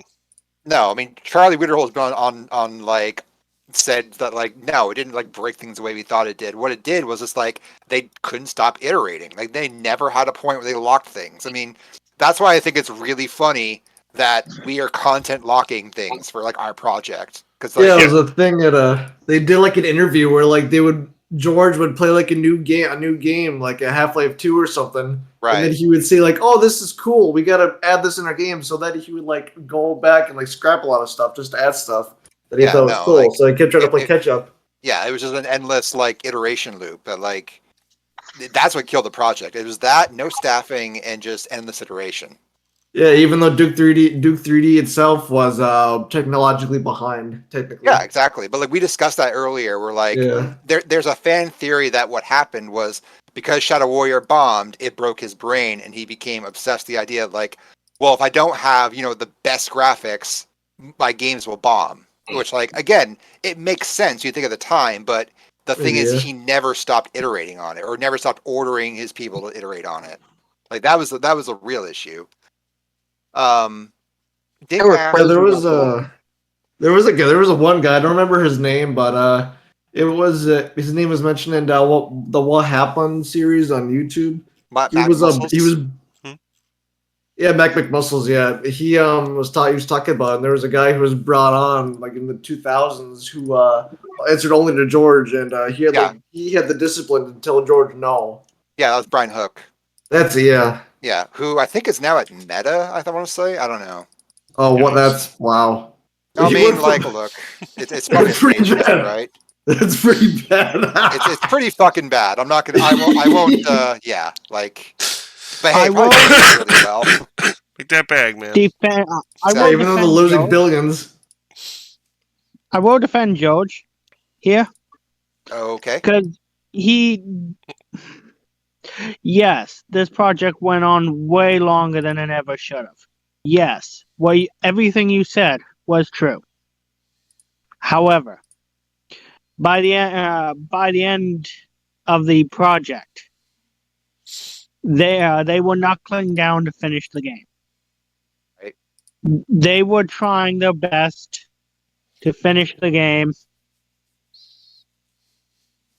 and they pushed themselves to the limit, George included, to finish the game, and they just weren't able to.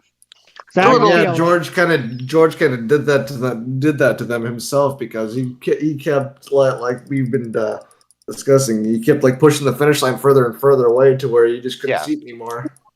I have To a the feeling that point. if it did come out, with George still at the head, and it didn't have to go to Treyarch, it would have been a better game. Treyarch. You mean Triptych? He had Triptych, sorry. It's a Treyarch. The guys been Call of Duty. Sorry. It's all good. That It's all That would good. have been crazy. Triptych games, it would have been better. So you're saying if 3D Realms never closed, that Yes. things. I don't agree That with they that would have because been- like I think the they would have been 2008 able to build. Right, but I think the 2008 build was like still questionable. Like it still had the elements of the 2011 build in there. Like there's evidence that Gearbox actually made the game better in some regards. Like they removed sort of like some really awful jokes, and like they still kept some in, but there were some that were like real rotten that they removed. So like I don't know. I don't know if I really want to play the 2008 build personally. Like that is entirely like my view. Maybe it's amazing, but like the 2011 build got there because of 3D Realms. Like I don't really blame Gearbox. The thing I blame Gearbox for is that they didn't allocate enough resources to it. Like they clearly thought it was a low effort, like low budget production to finish it. When like originally they promised George and Miller that like no, they were going to like do all these things to it when they just didn't. Like that's the thing I blame them the most for. Even with that, Gearbox was likely under the impression that they would have that a lot of this in place was good enough. Right. So I think there was more miscommunication on top of miscommunication that Right. got. Because when you're told, yeah, script's done and we've done the voice acting, you automatically assume it's decent. Yeah, exactly. You've gotten to a point in the game where it is playable, it is polished, it is ready to go. Like it just probably needs bug fixing. Yeah, and you're not told that the script and the voice acting needs to be overhauled. Mm-hmm. Which Which I don't think told, Gearbox really overhauled the script. I think they just made like voice acting. no, actually no. From what I've read, But like, a didn't lot of Triptych hire those two women? Triptych with the two women. Yeah, they hired those two writers. Which I don't. A lot of people give them shit, but like, they came straight out of college. You know, like they came straight out of college, and they're probably also had their hands tied in a lot of ways. So I don't really blame them much. And see, the big thing is too is that it doesn't matter. Like as far as who's to blame for whatever or any of that. Exactly. Like the thing is that like especially and that's one of the reasons that we try to do these developer streams and stuff like that too. The fact of the matter is that every step of the way this is a challenge. You know what I mean? Yeah. With what? Yep. With learning how to whether it's like sorry. Learning how to like do new things or use new software or like even like honestly even for like seasoned people, I'm sure like there's always a learning curve, there's always challenges that come up, there's always things that happen, and none of it's nearly as easy as like any of us really want it to be, and so like it's really easy to just be like, oh yeah, well George Broussard fucked the entire thing up because he did X, Y, and Z, but it's not, nothing is that one-dimensional.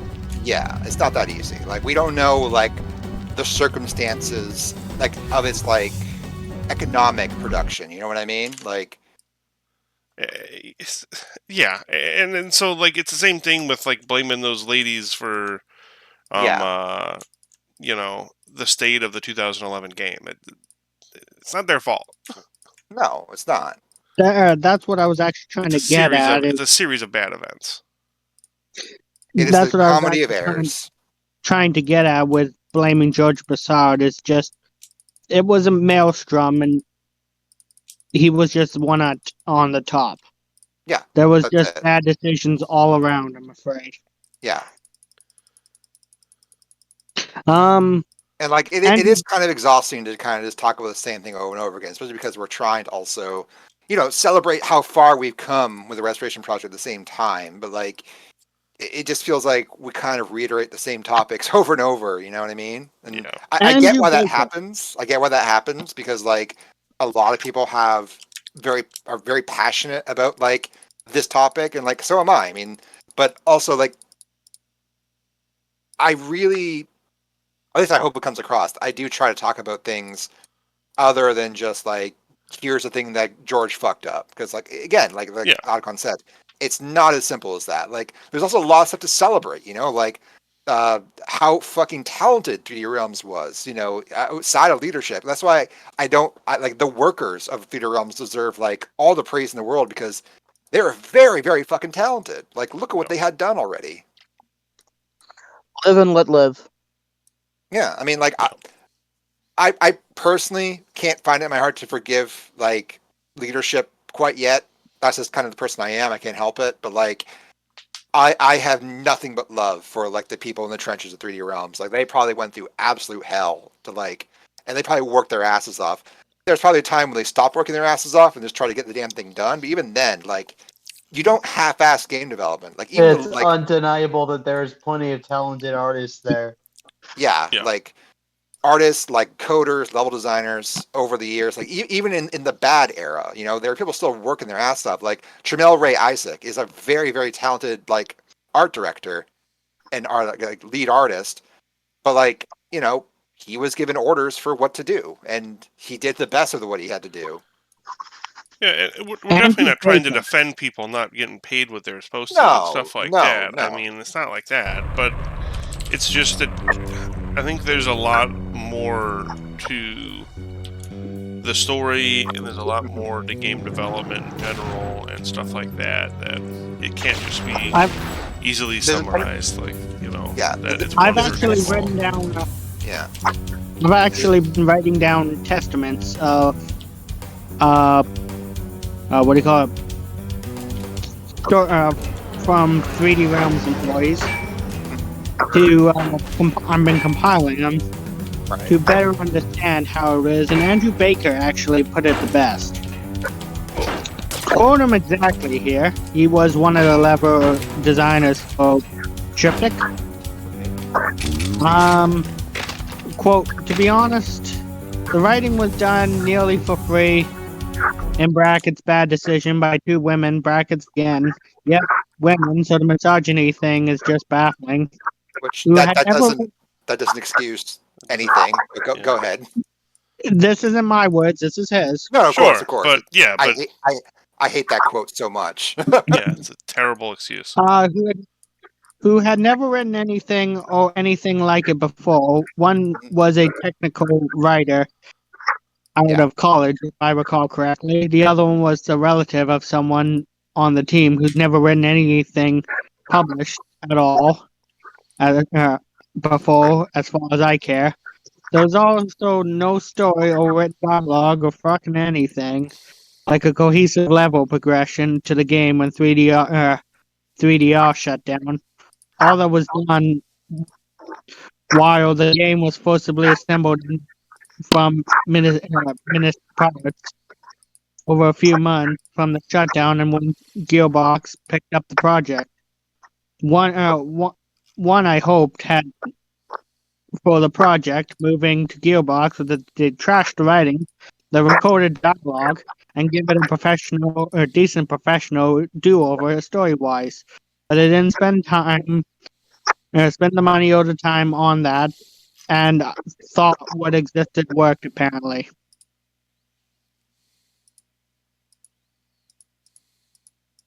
Yeah, that doesn't surprise me at all.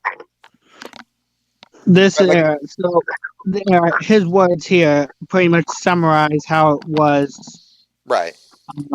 for 14 years of we don't really know Yeah. what kind of game we're trying to build. Yeah. And sorry for cutting you off, but I will forever defend 2011's Duke Nukem Forever to the bitter end. Because it had like 8 or 9 guys doing the absolute best, basically jerry-rigging something into a product that works and kicking it out the door. Yeah, I mean they did ship it. Yeah, I will say it is a guilty pleasure for me, but there's just I don't hate it. Hate's a strong word. It's just kind of it's just kind of there, to quote a YouTuber I watched. It's just kind of there. And there's just kind of a few design gripes that I just don't like. The main one being also it's a fine game. The biggest thing I don't like about it is the stupid Duke vision. I always mute my game when I always do that because of the stupid high pitched like screeching. I like it as a game. I don't like it as a Duke game. Yeah. I personally don't like it, period, for many reasons. But I mean, I understand people like it. And like, Venetia's mod really does fix up a lot of problems I have. But like, the out of the box game, I found to be, I don't know, It's very mediocre. terrible. Like, I mean, it worked. There are all the things about 2011 I don't agree with when it comes to gameplay wise. Right. Yeah, I don't like play to enjoy it. I don't know. I don't play to enjoy it. I played more so as like this is kind of a relic, like a historical thing. So I like look at the unlockable, like the timeline and stuff. Yeah, I mean that's the best reason to play that game is for those unlockables. Yeah, I haven't played it. I don't know if I played it even. I will defend the game to the very bitter end, as I've said, because It's like Gearbox approaching you and saying, "Hey, this build we want it done in 12 months." The insulting Well, thing is that the DLC was good. We Yeah, want DLC was good. Duke Nukem Forever done in 12 months. You have Right. 9 people. Go. Yeah. You know what I feel bad for throughout all this? Alan Blum. I mean, he was there Yeah. for Duke 1. He was there for Duke 1, Duke 2, Duke 3D, Duke Forever. But unlike Scott and George, he was not in like a position of power, so he had fucking No. nothing to say. Yeah. So he was there since the beginning and watched You watched it Born and Die. Yeah. Born Like I exactly feel born so and bad for died, but Alan. he had no saying in anything. Yeah. At least from like a leadership perspective. I feel bad for him. Yeah. That was Actually, messed up. he was there to the very bitter end for Duke Nukem Forever's development. He was, yeah, I know he But was. still, And- like we don't like know like we don't And he have doesn't his work on experiences games the way we anymore, and I do think that Miller sucks, and because- Brassard. That's the biggest thing. Is that like Blum's like view of things is what's missing from the picture, and I'd love to see what he thought of the whole like everything. You know what I mean? Like that's why I love like a no clip style documentary and the whole thing. But yeah, I mean, But My- to my summarize view all of, this, all of this, everything, it doesn't matter anymore. right? Because we're moving forward with Duke this way, like. And like We- the leak did more than just give us this leak. It also like reinvigorated the community and like helped us build a slice of the community that is like I don't know, just like This community is far healthier than a lot of other communities exactly. Yeah, I've been a part of. it's far more inclusive. It's far more like ready for new ideas. Like it's just a lot nicer. And to me, it made George look even worse because he came out with a statement saying that quote unquote Scott really threw him under the bus and like talking shit about Scott. I was like, I'm on Scott's side. Screw you, George. You're the reason why this thing wasn't released and it was leaked. You're the But reason why Scott all was this is also happening. the issue because Scott was in charge of like fucking payroll and shit. I'll be I say blunt here. okay, so they're both equally. Yeah, they're both equally to blame. But like also Right. like Lotacon said, like trying to figure out who to blame is just like it's just an exhausting kind of thing, you And know? it's like just I'll be fair. mean. It's just Who mean cares? spirited. All over. Like Nobody cares. the fact of the matter is that like blood, sweat, and tears, regardless of success or failure, went into this game. yeah. And whose fault it is kind of a moot point when like yeah. I don't think I do At support the end of Scott. the day, At the end of the day, one at a it's time, just one at a because time, it's an please. exhausting name game that goes nowhere. But I will say I do support Scott because he did shit on Gearbox in an interview with IGN. He said that he was actually surprised that at the lack of quality because he said he expected Gearbox to really beef up the development and polish up the bugs that were still present. Right, So but like screw I'm not Gearbox gonna as like well. someone. I'm not gonna like someone just because They threw shade. don't like someone else. Exactly. Like that's a bad road to travel down. Yeah. I mean, screw Gearbox in general, but I don't Yeah. like. But why? don't even But like, think what that. specifically Yeah. is Screw Gearbox? I get Because like, they're they've just proven making they've- Borderlands, but like, so yeah, they've proven Contractually obligated to. Yeah, Like, they've they proven don't have a what- choice. they've proven 3 different times that they don't give a shit about a series that any of their IPs unless it's Borderlands because what do you mean? Aliens Colonial Marines, they screwed Sega over. Duke Nukem Forever, they just crapped that out. And then Duke Okay. Nukem 3D, they just had to screw that up and release a really half-assed port of it. But as we've not talked that about bad. numerous times, Gearbox had very How little to far- nothing to do with Duke Nukem 2011.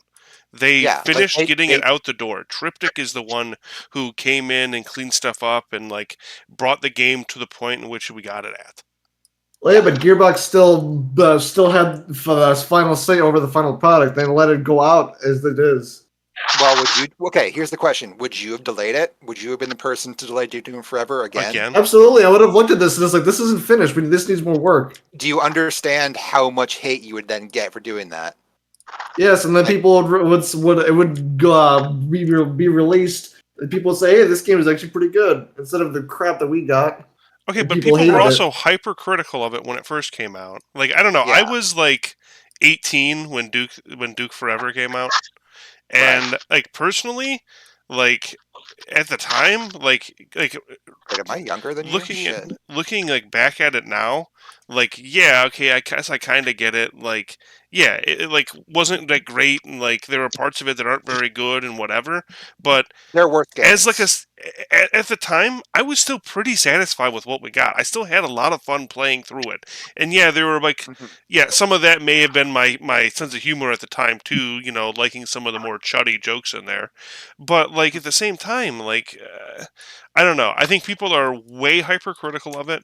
They have very little like to go off of as far as like what it's actually like trying to do something like this, and then on top of that, they also like it's cathartic to just shit on all of these people instead of Yeah. actually like giving Uh, appropriate I criticism. will defend Gearbox on this because Randy Pitchford was told when he negotiated the deal with 2K that they only had a year. They What's the only source had on a year. that? Huh? What's the source on that?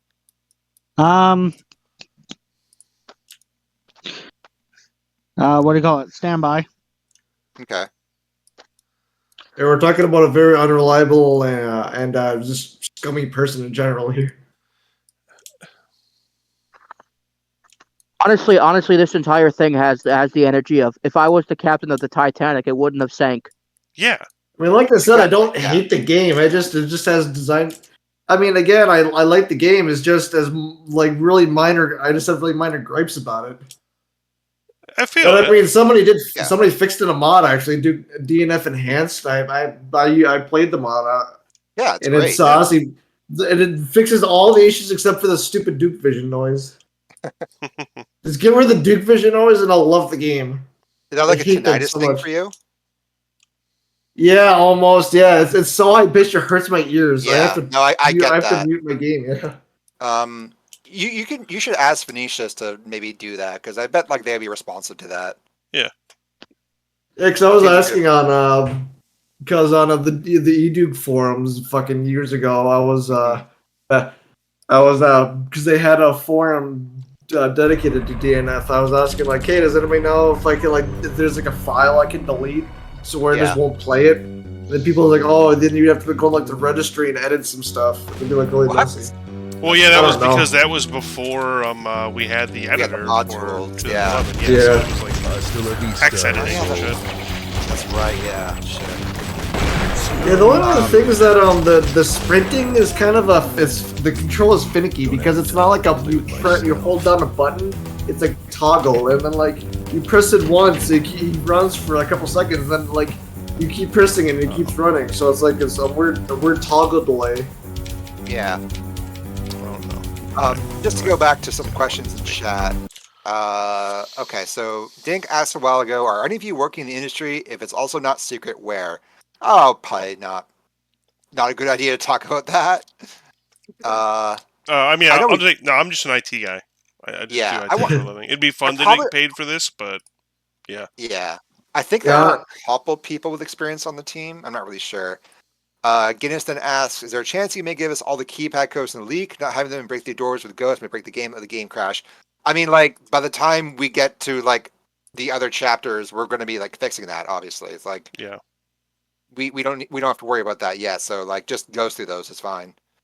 If I knew the code, I would actually help you guys. I mean, like, we I need wish I more knew than the just code. coders. We need, like, Yeah. animators and stuff. So, like, if you have other talents, then yeah, absolutely.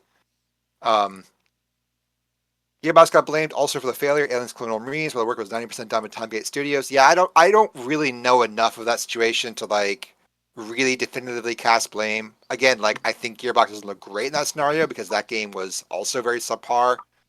But yeah, 2008 is a DNF 11. They cut most of the content to get it done. Oh, Razor Rats. Hello.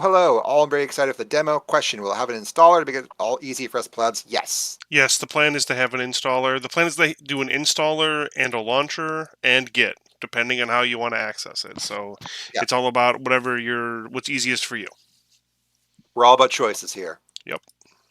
A fun fact: Take Two actually reported that DNF was profitable because those assholes over there didn't spend a goddamn cent on the project. Oh yeah, absolutely. Like they spent zero of their own money to do Yeah, it. so absolutely, but I know we're not don't like to cast blame, but screw Take Two. They didn't help at all. I mean, I have no problem It's a blaming Take-Two for publisher. multiple Yeah, I mean, things. Yeah. yeah. No Okay, love for Gearbox is a publishers. Don't publisher. get me wrong.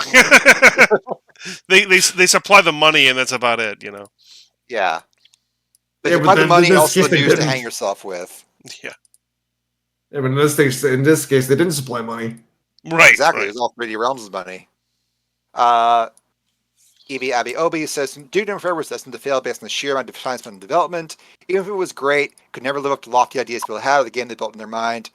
I don't really agree with that. I think like if it was like a solid 8 out of 10 game, I think that would have been more than acceptable. Like I can go through my mind. I can already think of things that like to remove that would make that game better. And like Vinicius' mod, I keep mispronouncing the name. I'm sorry if you're watching this. I'm probably mangling your name.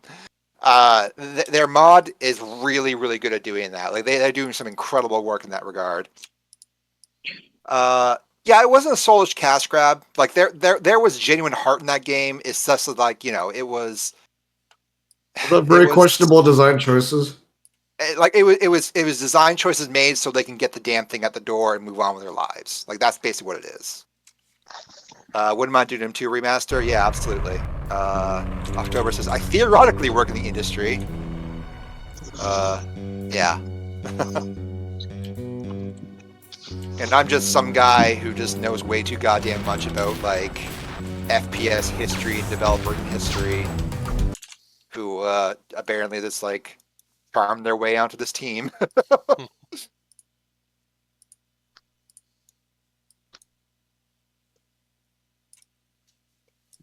Yeah, the constellation didn't help. I mean, we've definitely talked about that before, but like when they decided to like it had to run on 360 and PS3 like above all else, that was definitely. Oh, like, dude, the textures were awful. I mean, like, better be given that was kind of. I'd They were rather trying have. to get it to work on very old tech at that point. Yeah, I'd rather have bad textures if I have like good gameplay. But yeah, that's kind of the thing. It's Yeah. kind of the guns were kind of eh. Like I I for one like figured out that like people were talking about how the pistol's super inaccurate, but I actually found out this super weird thing where it's like if you aim like the crosshair for the pistol is like 5 dots. Yeah. I learned that it's not the center dot you aim for it. You the crosshair is accurate on the top dot. Weirdly enough. Yeah, that's so like when I lined up that top dot, I hit every shot, which was just a super like weird and odd thing. Then on the Ripper was just kind of weird. It was like just a weak SMG almost. Yeah, I hated the noise. Although again, DNF enhanced fixed that. Yeah, I just don't like the noise of the Ripper. It sounds bad to me. I will forever defend the design of DNF's 2011's Ripper to the very bitter end. Ripper sucks. How? How could you possibly defend it? I said design, not implementation. If you look at the actual screen artwork itself, it actually looks like a really good gun. It's kind of a little stubby little thing. It's really small for a gun, especially for what it is. The artwork is actually for the 2011 Ripper looks really good in my opinion. The problem is when they implemented it into their engine. It's like the trailer. As good as the artwork did. That's been in the trailer over here. Yeah, I mean, I understand that opinion. I think the Ripper looks ass ugly personally, but like yeah, so do I. It just looks weird. It's like this weird misshapen thing. Yeah, there's no sleekness to it. There's nothing sexy about that gun. I'm uploading on No Mic General. The original one was better. The minigun design where you hold almost like a minigun thing. That was cool. They should have done that. Yeah. Yeah, I've uploaded on No Mic General the artwork of the 2011's Ripper. Yeah, I don't know. That doesn't really do much for me. Although it does kind of look it's like rushed. it's Because all of the overdesigned. guns have like nice textures and models, but the Ripper just kind of looks like it's like they were doing with the M16 of the 2001 version, but then they're like changed it like halfway through and just like kind of threw together a model and design. Well, I mean, like they pivoted to a Doom 3D reboot at some point, right? So like a little bit. they had to like throw out certain things so they could Yeah. accommodate that. That Ripper's like way too overdesigned. Yeah, Like- it's just got so much greeble on it. I think that's what kills it for me. And like I'm thinking about how you would use that weapon, and like it's just like it's got a Picatinny rail on it and stuff. Because like it's just. I will The say problem that I really is want to have the Ripper in 2011. Yes. Or 2001. Yes. Yeah, I think having the Ripper in the Restoration Project would be super sick as like a powered up thing. This all I goes was back starting to wonder what I where they said. got the 1911 from. I think they got that from COD, honestly, the 1911. I mean, who knows? Sorry, you were saying. Like, you know, I've Keyboard, said go this ahead. many times before. I'll say it again. The problem with DNF 2011 was a failed modernization. No, I mean, They did not have the ability, one way or another, to fully modernize the game to a point where it was passable for for the modern generation. maybe not in one try. Gameplay wise? Because The I gameplay. kind of agree. I feel like the modernizations they went with kind of felt half-assed. I meant the modernization in terms of gameplay. Okay. They just did not have the means to fully modernize the Well, I mean, gameplay. it was a last minute thing, right? Like that Exactly. was, like of course they didn't like do a good job on that because it was never designed that way. So, but I mean, So I think regarding like things like ego just being your Halo shield and stuff like that. I mean, yeah, like that's not great. And also the 2-weapon limit in the console versions and initial PC release. I mean, the weapon limit is still there in the expanded PC version. It just gives you 4 instead of 2. Yeah, that's what I'm saying. Like they patched it later on. It's not really a fix, though. I mean, you got like 2 more No, weapons, it also breaks a lot of levels too. I guess. Yeah. if we're talking about modernizations of old games, they can work. Of course, Because yeah. if you look at Neo, At what? NIOH, that game was being worked on since what, 2005. almost 10 years? Yeah, 2005 it was announced. But the gameplay still feels very modern. Well, yeah, because they completely rebooted it like in what 2014, I think. When did it come out? NIOH. Also, hello. Yeah, 2017. So that proves my point to me anyway. That Yeah. even if the project is old, if a full proper modernization of the gameplay takes place, it shouldn't be an issue. Yeah, The problem is, if you redesign everything, you put the right resources into it. Yeah, you can modernize it like without much of an issue as long as you're willing to modify things along with it. Yeah. the problem is Duke Nukem Forever did not have the ability. What was that? They didn't have the resources to really modernize it. I mean, with Not keyboard. at first, at least. Hang on, y'all. What keyboard? What were you saying? They Duke Nukem Forever Mm-hmm.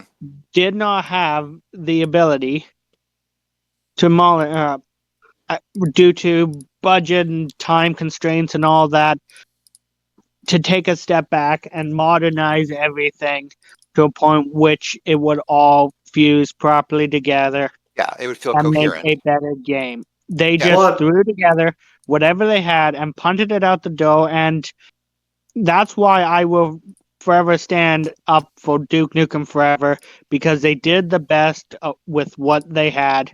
Yeah. And Again, Yeah. they left- shipped it. Although if they it- had released in 2001 or 2002, then they would have probably had more resources to work with. 1 second, Will. What were we saying, keyboard?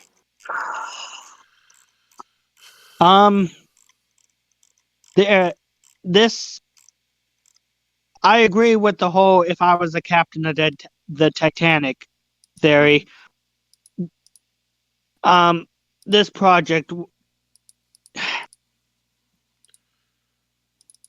to try to look back and point and say this is what went wrong is for me foolish.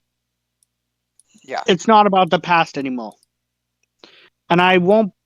And I don't stand. Will never stand and point to either leadership and say you're the one who's wrong.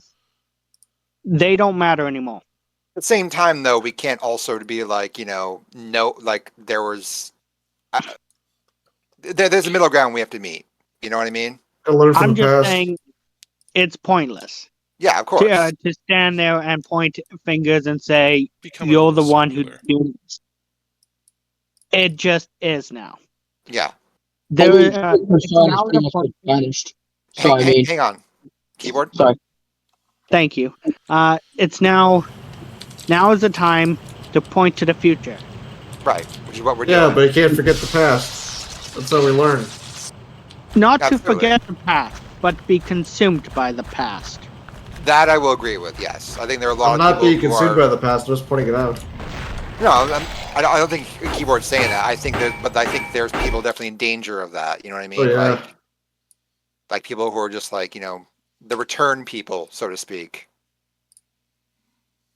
Yeah. So sorry for my long ramble there, but No, you're cool. I mean, like, yeah, it's a topic that we all are very passionate about, and I get that. But yeah, when we just sit here for 3 hours and just try to talk shit the about others, downfall it just of Duke Nukem. yeah, it doesn't look good anymore. You know what I mean? Like, especially when we're trying to build hype for this project, and also like there's an element of like we want to look professional in a way. Like we don't want people being like, well, the game is good, but they sort of talk a lot of shit, don't they? And like have people then talk shit about us because like, well, we do it, and why can't we handle it? You know what I mean? Like, I feel like we're there's probably 2 points. I feel like there's like 2 points you can make. Well, like one point being one point being they should have just let it die, never released it. And the other point is this project was in development. They spent so much time on it. Yeah, that would have been just really they would have been really like shitty if they just let it die and didn't release it. yeah, There's that would have been worse. Yeah, that would have been worse.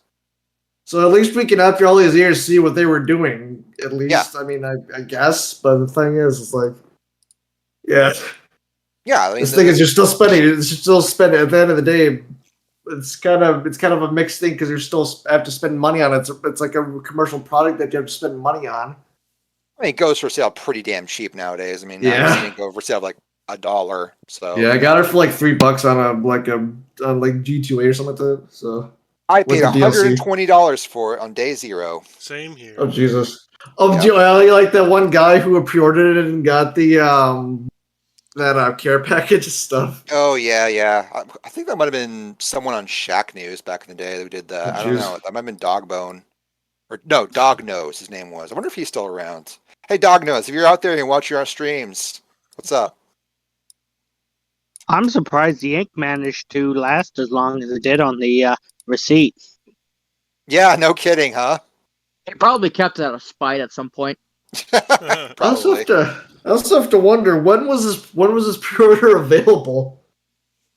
So if I remember correctly, you could pre-order it back in '98 because I remember seeing like the Quick 2 version of it. yeah. 'Cause I remember EB Games. You could they Oh, were no. like yeah, you could pre-order it. No, it would have been Electronics Boutique back then. Oh jeez. Yeah. So you pre-order the Quake 2 version, you hear it scrapped, and oh my god, wow! I can only imagine what he felt. I can Yeah. only imagine the roller coaster. It's like, oh hey, this is scrapped, and then he sees the new one, and it's like, oh, I can only imagine. Jesus. It must have been I a mean, remote like- roller coaster. I don't think anyone was upset the 98 version got scrapped back in the day because like the 2001 Yeah, version that was like, kind of the trailer was basically pre-rendered. Nothing was done for that. It wasn't pre-rendered. It was in engine. It just there was a lot of stuff that clearly didn't work. If you looked very closely. Yeah, because the Quake 200 was pretty limited. I mean, like yes and no. I mean, the biggest Yeah. problem they had, from what I understand, was like I outdoor mean, the environments. base was limited because Yeah. the Quake 2 it was modified, and then we got Gold Source with Half-Life. So the Quake 2 wasn't limited. The base was kind of the full potential of it wasn't really realized. But Yeah, I think so. I mean, like personally, I think the idea to move all code to DLLs was a bad call, but I'm not. I find it John very Carmack. funny that Quake 2 had the vertices and Half-Life. That I find it's very funny that Gold Source was based on Quake 2, and yet there was no warping vertices. I find that extremely funny. Well, They're it's like, because they hey, had this is skeletal. Everything was yeah. I skeletal find it at that very point. I find it very funny. I was like, hey, why did you guys not put skeletal when they did it themselves? Well, I mean, the reason for that is that Quake 2 had an incredibly rushed development cycle. Oh yeah, no, because I They're- know the story. It wasn't supposed to be Quake 2, but they were like, okay, we don't know what this is supposed to be. We'll just have a clean slate for Quake. Like this will Yeah, it's kind of like a more kind of a military shooter almost. yeah. It was and called also, War, I think, like yeah, WOR, War. War. It was called Lock and Load. It was called all kinds of Yeah. things. And like, And then they just screwed called. They just could have pulled a Quake 1, but instead of with the gameplay, that was the name because Quake was supposed to. Because Quake Yeah. was supposed to be like Daikatana, but then they like made it like screw it and screw it, make it like Doom. Quake 2 is basically the same thing, but instead of doing the screw it with the gameplay, this is screw it was called Quake 2. yeah. Funny I how mean, things like work out. Quake 1 is I think that game is super fucking interesting. Like, Yeah, it's important. The technology is important. The game itself is okay. Boring. It's not the best. I love Quake. I adore. Oh yeah, Quake is great. Like it. I love playing it, and I can feel how many different like ideas were like being thrown together at that point, and like yeah. desperately trying to congeal. And, Yeah, like, then they just said like screw it, we'll just make it like Doom because they were kind of like it was doing a DNF. yeah, but like the thing is that like I think it actually enhances how weird that game feels because Yeah. like it feels so surreal going from like military bases to castles to like underground Yeah. temples and things. Like it really serves that like uncertain cosmic horror feel, Someone's like remaking unintentionally. Hunt Down the I Freeman. mean, and yeah, Gold the Source. Lovecraft. That's the What? Lovecraftian. Sorry, Hang on, what was somebody's remaking Hunt Down the Freeman and Gold Source. Jesus Why Christ? Why God's name would you do that? Cut down the space What in the biker. hell? That's awesome. Yes, because it wasn't jank enough on Source. You know what? Power to him. Also, just an interesting thing to note as far as whether it hits the algorithm the same way or not. That tweet only got 4 likes and 3 retweets. I tried. I mean, that game died as soon as it hit the shelves. People talked about it for like a good month or so, and then it just died out. As opposed to getting typically 4 or 5 retweets and 20 likes. Are you talking about when you announced the stream? Yep. Yeah, maybe. Yeah, okay. Next time we'll try the I'll reply. do it the other way I was doing it before. Yeah. Yeah. It was worth a shot. Not that I'm Yeah. concerned about it or anything. It was just something I noticed. For sure. As I'm Do I get it for free for owning Hunt Down the Freeman? That's. I'm gonna hope that the Gold Source version is free. Oh, I'm sure it's gonna be a mod or something for Half-Life, like Afraid of Yeah. Monsters was. $60. Yeah. Let me look at the Steam page. I haven't looked at the Steam page in a long time. It's $10 now. Have fun with that. I'm kidding. Are we playing here? Hey, Oh my Tara. God, the There screenshot. was some Okay, poor bastard still chipping away at that game, by the way. the first screenshot is amazing. It's the game has scopes in it. Yeah, someone just put it's just a pure scope on someone's face. It's hilarious. Gosh, October says they were prank gifted it on their birthday. That's horrible. Also, hey, Who Tara. needs enemies, right? Last update was September 12th. Yeah, they're still updating it. Like they're really trying to fix it and turn it around. And apparently, they've been making actual progress. And the game is, well, not good. It's better than it was. Oh yeah, That's I like know. saying- Yeah, they did like a big overhaul patch Yeah, a couple years ago. I kind of admire that. I admire like sticking with your game and just be like, no, like I know this is bad. I'm gonna try my best to fix it. Although that I feel like we can, I feel Well- like we can point fingers honestly, because I think his name was Bricken Denzeri or something like that. He was absolutely clueless.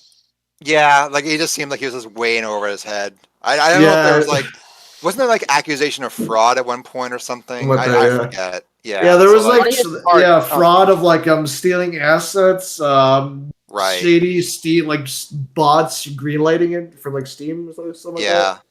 Yeah. Yeah, they're super shady. So I mean, the guy himself is like really shady. hmm He put his time that he spent working on Hunt Down the Freeman as time he worked at Valve, and I think he got an Activision job because of that. That's fucked up. But also very appropriate. They both suck. I mean, I know people who are at Activision who are like in the trenches who are really good people.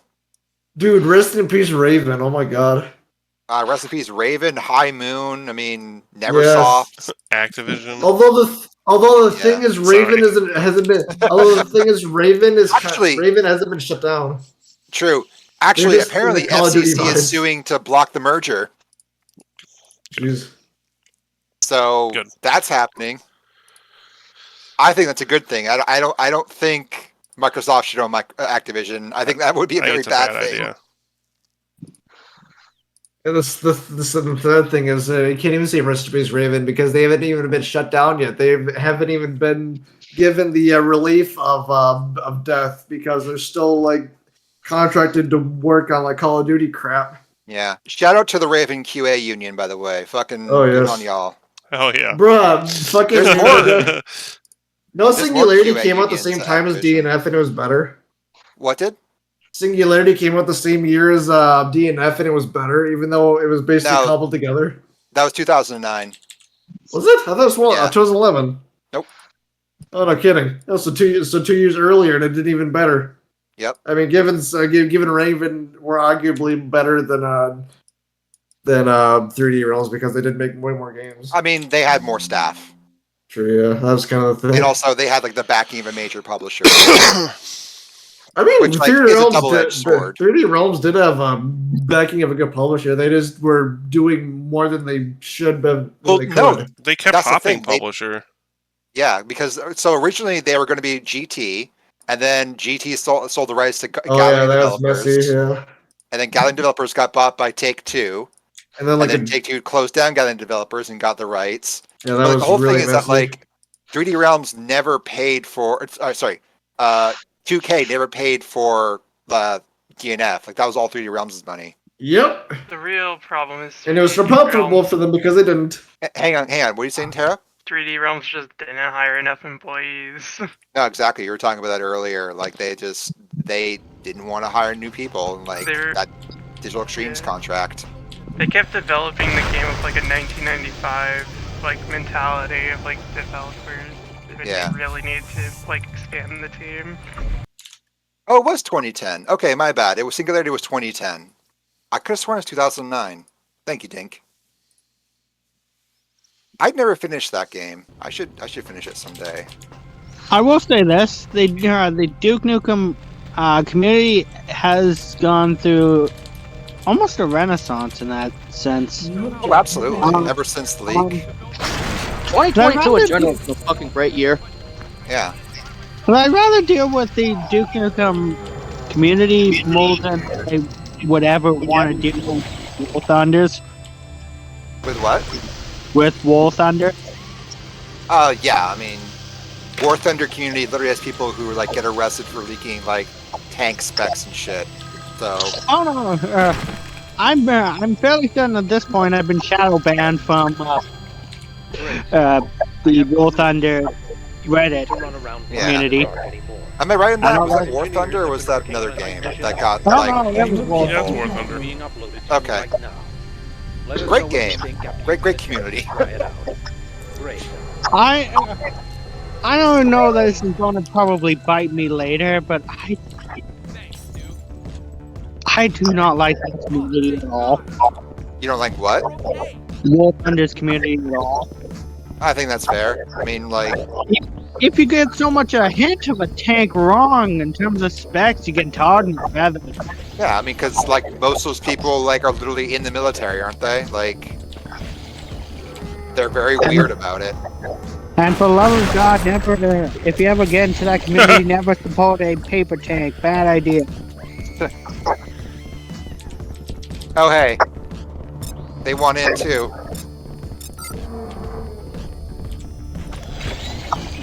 Yeah, but this year's been pretty great for Duke. Not just the 2001 leak, although that is the most notable thing. We also got the critical mass PSP leak. Yeah. What work is being done on the Rigel engine? We got the producers announced for the movie. Trying to think of some other stuff. Oh yeah, Yeah, 2011 editor. Todd Miller doing those interviews and posting those behind the scenes docs for Duke stuff. That's Oh, yeah. pretty cool. And Prey stuff. Oh yeah, Prey stuff. Duke Tabletop Meltdown. What? Duke Tabletop Meltdown. It's like kind of like D&D, but Duke. Huh. I did not know that someone's making a table. Would you Can I want to button put real that in voice chat? I'll check that out for sure. Yeah, that sounds sick. They all talking about the new stuff, but new-ish. The last thing Duke was in was that stupid Bulletstorm remaster. Bulletstorm Rigel remaster is engine fine. and The re-release, excuse me. Yeah. Really good. That was The the Duke last thing he was in. Yeah, that Nuke stuff was like whatever, but that remaster is totally fine. Like I'm glad that you can like play a cleaned up version of that game now. You know what I actually noticed? They actually didn't, because Gearbox being Gearbox, they actually had to update it later because they didn't bother to update the lip syncing. So Duke's character model just followed the same animations, the original animations, so the lip syncing didn't match. So they had to update it later. Yeah. I mean, like again, it's I would rather play the remaster than the old version because the old version was like fucking Games for Windows Live. So Yeah, but there's patches for that. Even though there were And patches, also, there's a weird bug in it. even though there were patches in there to bypass Game for Windows Live, not everybody has the tech know-how in order to actually figure that out. Yeah, exactly. And it shouldn't be for the user to be able to bypass the terrible online service. I don't know if the bug was present in the original version, but there was like a cutscene near the end where, and I noticed this like every time I played it, where Gray's like supposed to be talking about his character model, just the choreography, his mouth doesn't move, and it's super weird. Even though it's supposed to be giving like this really like character breaking scene. I don't supposed to be recall giving that. like this scene is like, hey, I know I messed up, but this guy's evil. He's supposed to be like giving this like whole speech to like one of the characters. He just stands there pointing at stuff. It's super awkward. Yeah, I don't recall that being an issue in the original version. 'Cause I played that back in 2011. It's from what I found, it sounds like a bug that they was introduced in the re-release that they never bothered to address. I mean, that's common, right? I mean, like those re-releases, like it's not just Gearbox who does that. I mean, what was it? Assassin's Creed 3 Remastered looks like orders of magnitude worse than the original. I mean, if it was a Right, one-time bug, but it happens every time. It happens every time for me. Yeah. Hello. Right, Bethesda? Somebody's got a little bit of Actually, echo. I think it's Wump. Yeah, it's Yeah, Wump. Wump. Can you just switch yourself to push to talk, please? Yeah. Oh, God, is it doing that thing again? Yeah. I think so. Yeah. No Also, worries. speaking of Bethesda, their QA staff is unionizing too, Hell yeah. which is fucking awesome because like I can't even imagine. There's a report that came out last year about like how horrible the conditions are for QA there. I just want IT. Bethesda are awful. Oh hell yeah, fucking rising tide, man. I'm Bethesda surprised they are have awful. QA staff.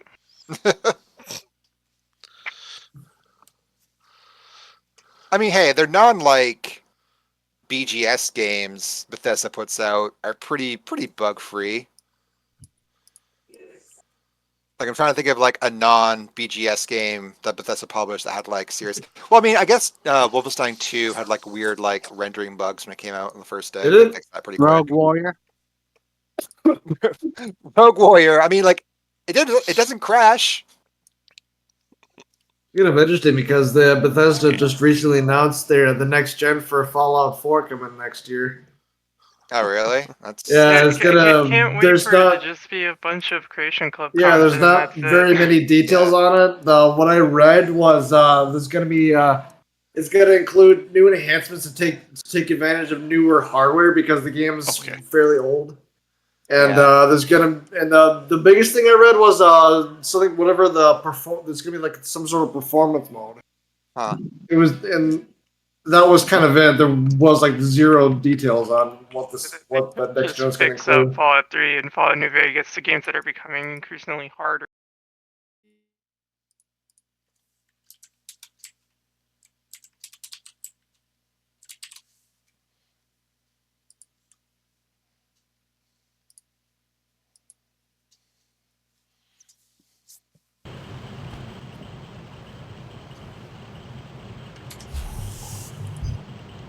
Games.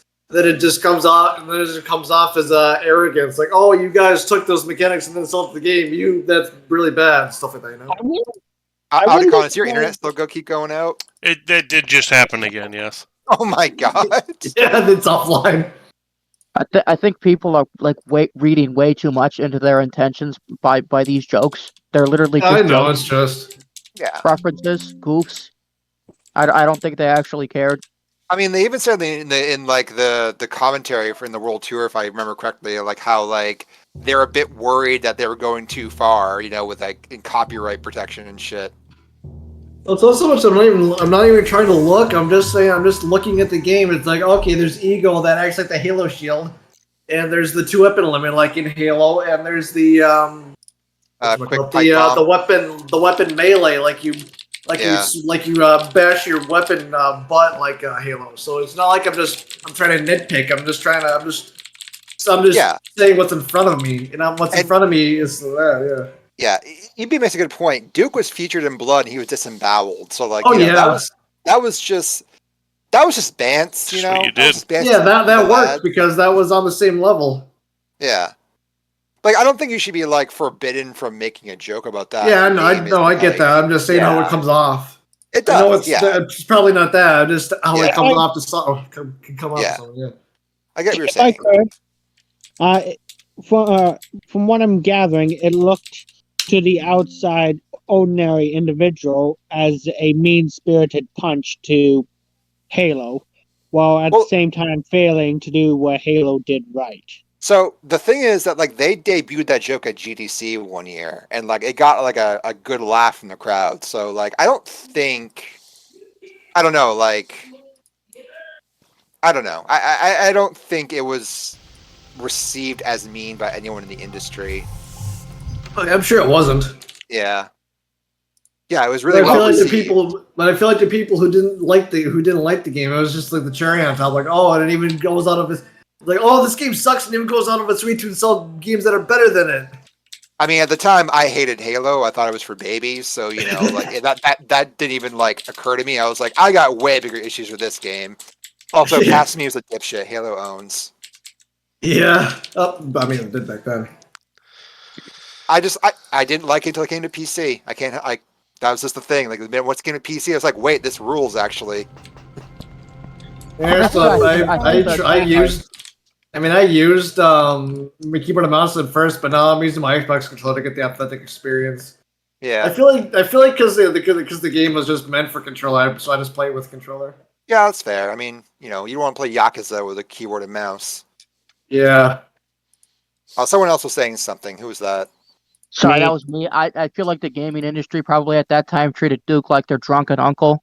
It's just like, yeah, man. pretty much. Whatever Duke kind of was their Hey, drunken man, uncle. it's good to see you. Yeah. I've never to see heard that analogy before. That's great. Oh, Duke's at it again. Let's just clap and nod at him.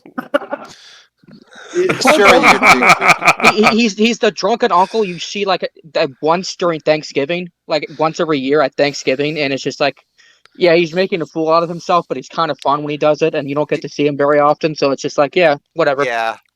The kids love him. Adults don't want to be near him. To quote some call me Johnny in his review of Super Mario Odyssey. Oh shit, Grandpa got out of the attic again. Grandpa, no, that's not your Vespa.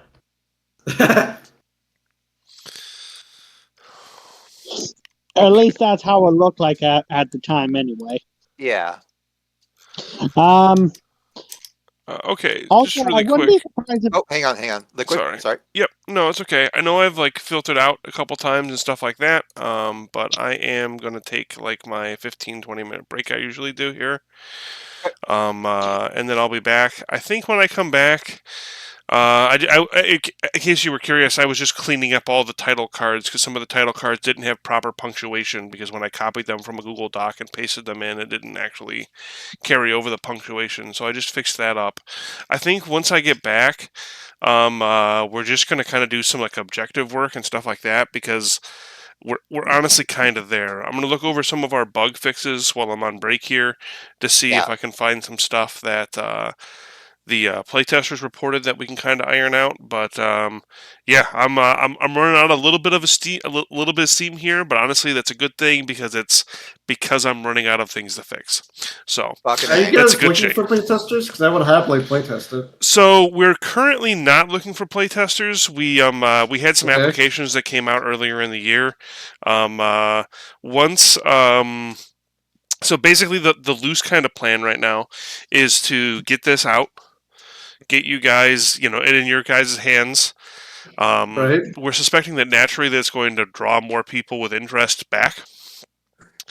So if after that we're gonna make sure we like iron out some things internally, and then once that's done, we're going to be looking again to bring more people on. So Okay.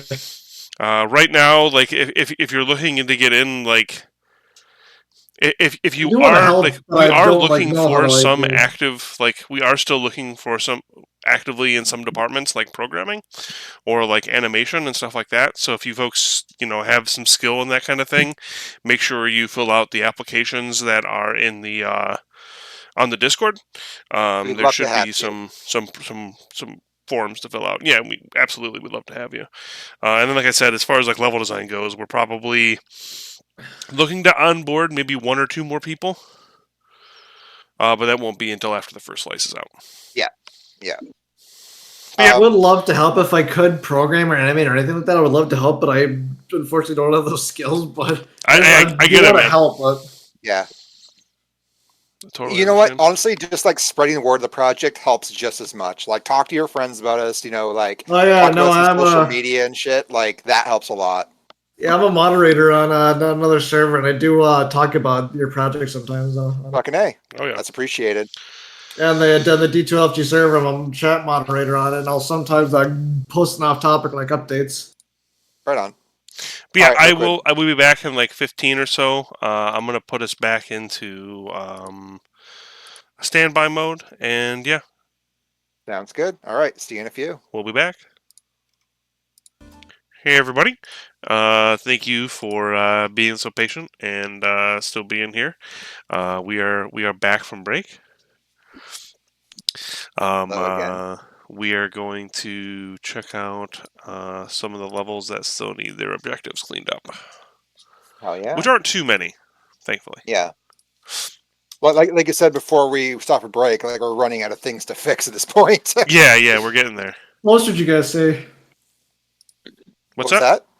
How close? Like, I know you probably still have a lot of work to do, but how what's the ETA? Would you say? You'll have something to play Or- in a couple weeks.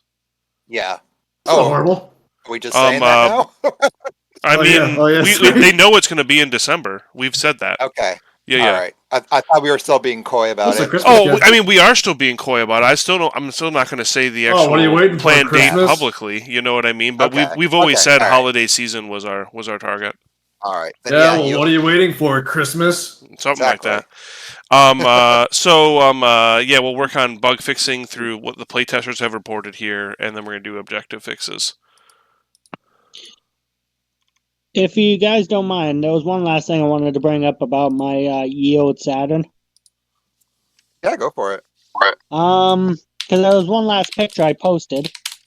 Before LiquidOtacon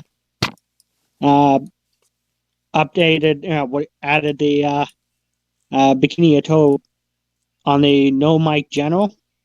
Mm-hmm. It was the sticker that was punched through. The quality sticker. Oh yeah, that just means someone's been into it before. Yeah, yes, but the writing. What was on the writing? And it says Taiwanese. It says Taiwanese video game console. Quality insurance unpack. And 1998. Interesting. But as I said, I've got a weird history mystery on my hands. You might Why have can't- said, and I just didn't hear. I'm sorry, but did you link the fix it up leak we were talking about? Yes, it's in No Mic Chat.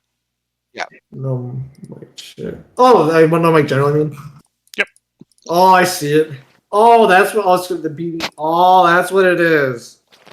That's what the beginning of Tom mod is. Yep. Let me just. Yeah, I have the mod DB saved on favorites. Why can't my stuff just be regular broken? So I can feel that. That was me when I got my Power Mac. It was just like, why isn't this broken in a way I understand? Because usually it's just, oh great, I need to fix a laser. Now, hey, how's this for size? Yeah. What if you had to learn soldering to get me to play? What if that happened? Well, I have to ask, where's the Bikini Atoll come from? Like the name? The name? Yeah, the Bikini Atoll was the some of the first nuclear tests that went on that produced the nuclear bomb. Yeah. Oh, interesting. If you want to never watch guessed. a really depressing documentary about it, Bikini Radio is a really good documentary about those tests and the effects they had on the people there. Actually, my project was almost nicknamed similar to that before I decided to change it. I'm glad I asked. That's actually really interesting. I never would have guessed that. Yeah. For some reason, Manhattan Project was already occupied. So it's a The good nickname- SpongeBob show. Yeah. In fact, I used the SpongeBob font. I downloaded it. Yeah. Alright, I downloaded it. I need to play this. I'd buy this for $1. The nickname for my project was originally going to be Mont Blanc. Oh, really? Do you get the reference? I don't think I do, actually. The only mod Sorry. block I know is Final Fantasy Tactics. Yeah. It was a military ship that crashed into a oil tanker in Halifax, Nova Scotia, which made the Oh, largest, the Halifax explosion. largest non-nuclear explosion Yeah. in world history.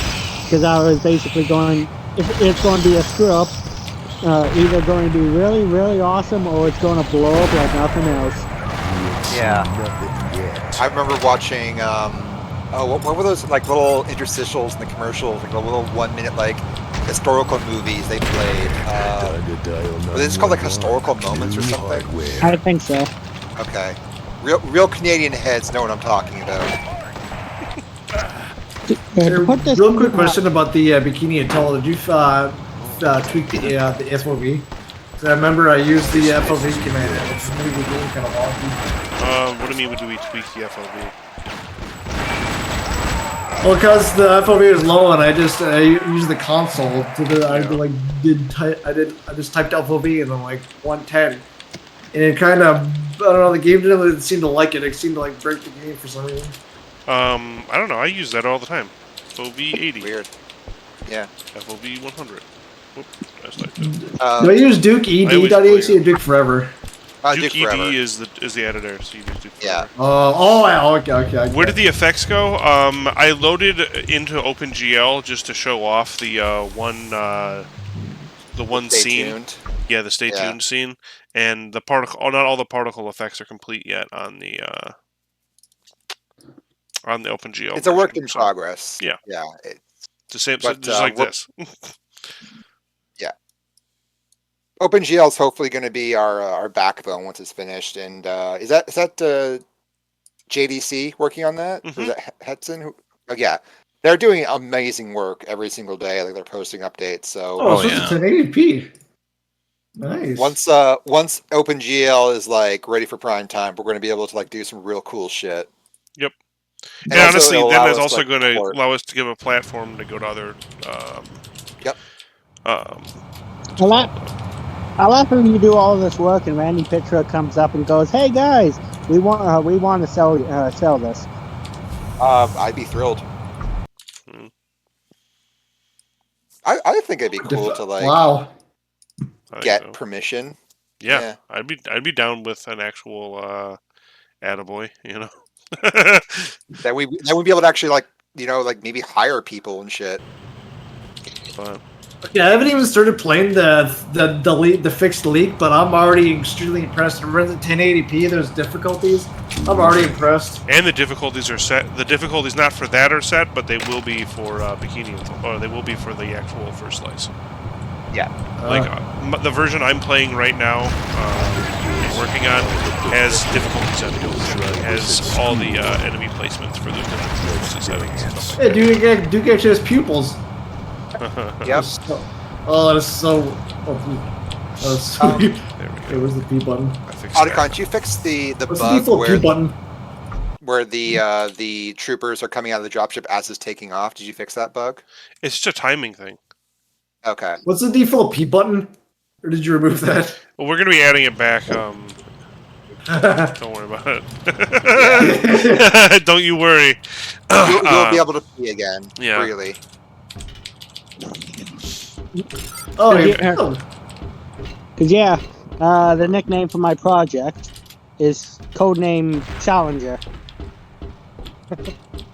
Really tempting fate with that one, huh? Hey, I've named a lot of my projects after tank names, so I thought Challenger was rather fitting. They came out, and then it left right after. Okay, interesting. Does the save game, load game work? Because I remember that was broken in the leak. So you can't have a space in your name. We're working on that actively. We're on the right path as to what is causing that, but it is not quite fixed yet. So if you think Challenger was an aggressive name, there was another project of mine. It's lying dormant. It's called Conqueror. If that isn't aggressive enough, I don't know what is.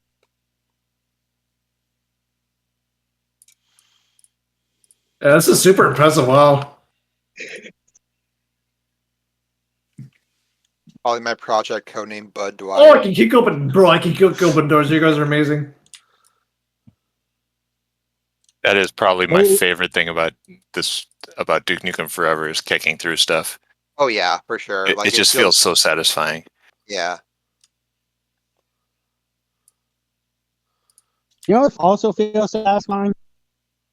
What's that? Running up a flight of stairs and turning next. You passed the fire in the kitchen. I don't remember. Oh, 1 second, Will. What were we saying, keyboard? Sorry. You running up a flight of stairs and turning the next thing you see into to bloodstained confetti using the rocket launcher. Oh yeah, for sure. Yeah, how do we get past the fire in the kitchen? I don't remember. You close the oven door. Oh. Right. It's like firefighting 101. Just put the fire in the I always box. forget that because I figure all fire. I shouldn't be going anywhere near that. Yeah, it took me a while to figure that out I'm too. super impressed about how this. I'm super impressed by this. This is running really nicely too.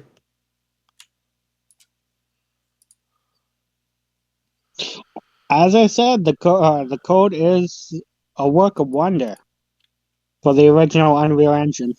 I also love how I can kick stuff in like Return to Castle Wolfenstein style. It's kind of cool. Yeah, that's what we were talking about. Just like kicking things. So it's I love that in Return to Castle Wolfenstein. So I'm glad you guys had that. Yeah. That didn't Oh, it's have auto-saving, two okay. doors open though, did it? Yeah, As I recall. Yeah. you can door open it, yeah. Yeah, I could do that. Yeah. There's never really a reason to though in Return to Castle Wolfenstein, from what I recall. Oh Jesus, So, like, the Duke model is still kind of cursed. Oh, thank God you guys kept the placeholder voices. You wanna? Here's a fun one for you. I'm gonna break the When you screen. in Return to Castle there we go. Wolfenstein. In Return to Castle Wolfenstein, all the suits of armor you see is actually based off of one specific one in the Wallace collection. oh really? Yeah, That's interesting. it's known as Avant. VAUNT.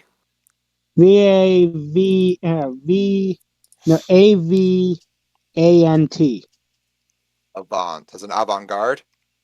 Yes, Avant translating to forward.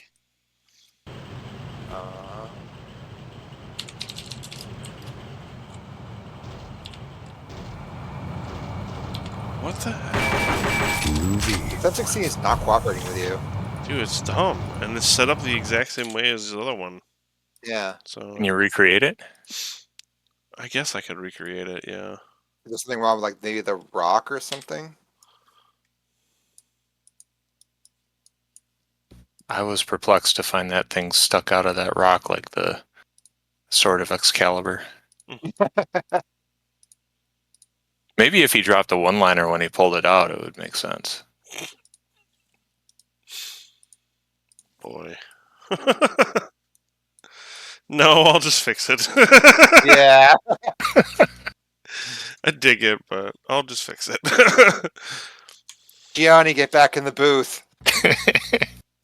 Whoa! Okay, I may have just encountered a bug. Oh my good lord. What's that?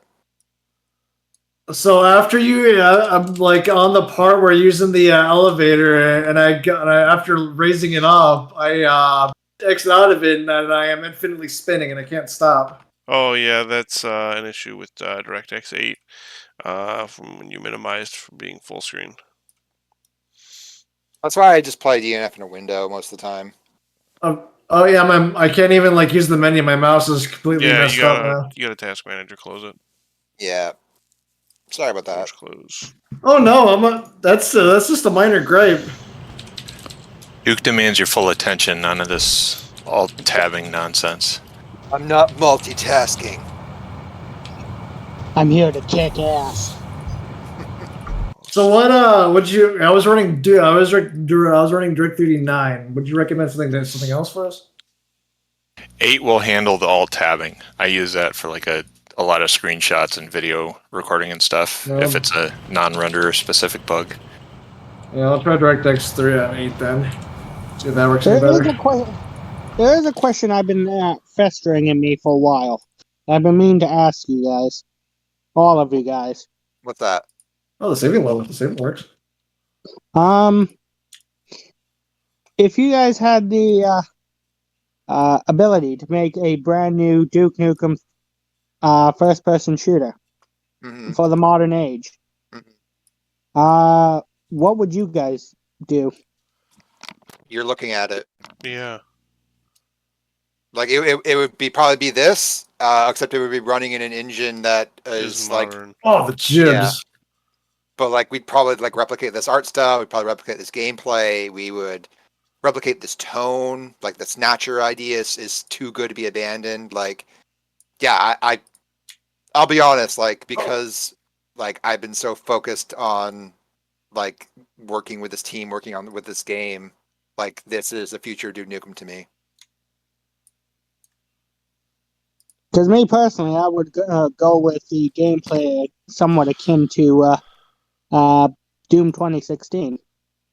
Well, I mean, No, they were I don't going for think- that with 2011, right? Yeah, I don't really think glory kills is a thing that needs to be added to every single fight in Duke Nukem. Yeah. It doesn't really make sense. How is that a wee slider?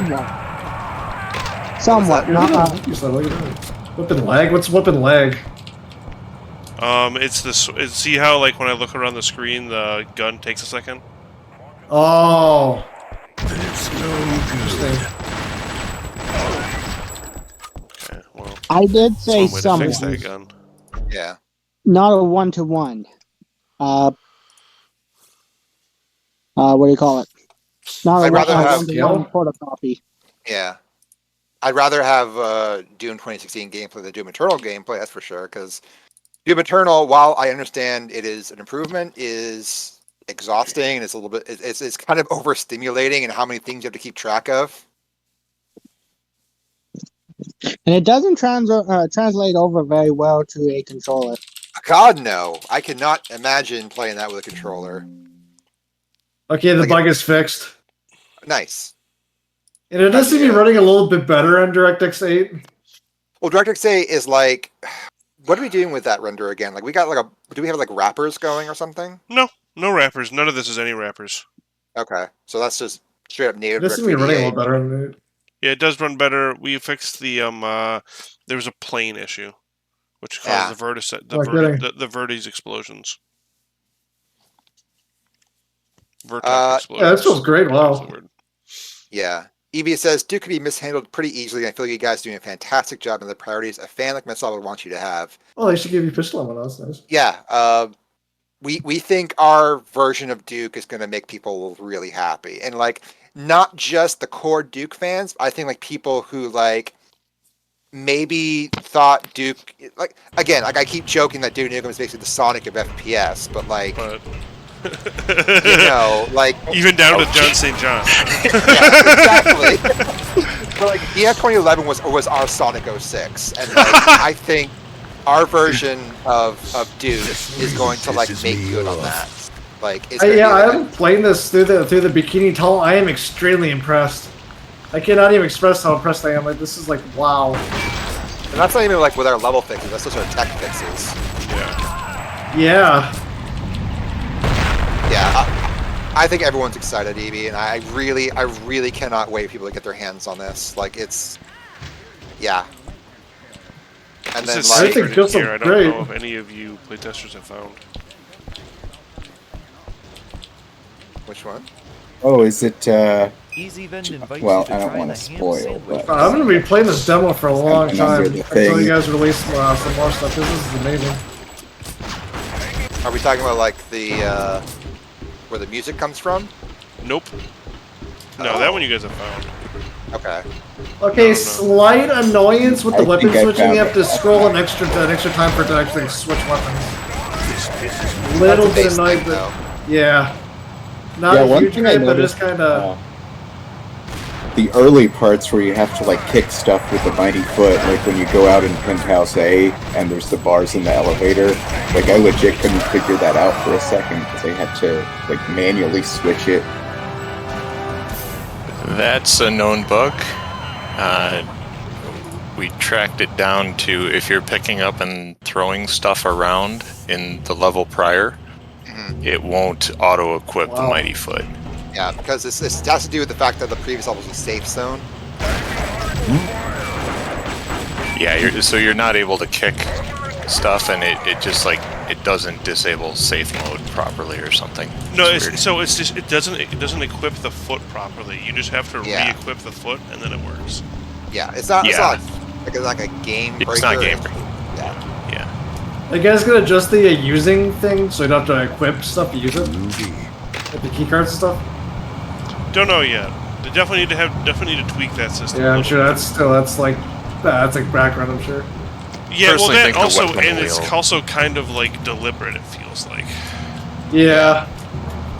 I like It was that an part, but artistic I do feel like the weapon wheel could be really improved because like you've got 2 or 3 menus worth of stuff that you're not really using, but then all of the guns are within the first 3 or 4. Yeah, I don't like every gun spots. being on 2 personally. We've talked about that Yeah. as well. For sure. Some Razor people X. argue that it's like that was on purpose, but it's just like no, I just think it was in development. Yeah, exactly. Yeah. Razor I think Ice that would have been asks, tweaked. for sure. Razor Ice asks, question: will the demo launcher maybe have an update feature to like update the demo to full game when the game is done? Okay, there we go. Awesome. Yes, that's the idea. Yep. Yeah, I may not be able to help you guys with programming, but I'll definitely like the server I'm a moderator on. I'll make some posts off topic. Spread the word. Yeah. Right on. Cool. And it's a fairly big server too, so the word will get out to a lot of people. That's definitely appreciated. Are we gonna have like a patch notes in our launcher? Like when we do update things, or was that? I think it has patch notes. Cool. Okay. I actually haven't even seen the launcher yet. No. I didn't actually Honestly, realize Bikini we Talk had can pass for the demo. Honestly. Yo, one sec. What was that combat? Not me. Oh, That was sorry. Daniel, I think. My bad. No problem. Oh yeah, I was just saying I didn't realize you could actually look down and see part of the penthouse from the rooftops. Is that a new thing or is that Yes, a it was 3D added realm? recently. Because That's where it's at. This is also the skylights that the EDF drop out of. Oh, that's so sick. Oh, that's cool. It is in Oh, older the versions of the tricky map thing. too, but Yeah. yeah. If I add props to that room on Penthouse A, I'll have to also like remember to add them on this one. Yep.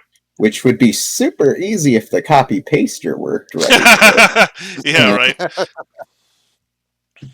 Yeah, the rooftops have still have the issue of the EDF soldiers like super dark and they're on on top of buildings against like the dark of night, so it's kind of hard to see them.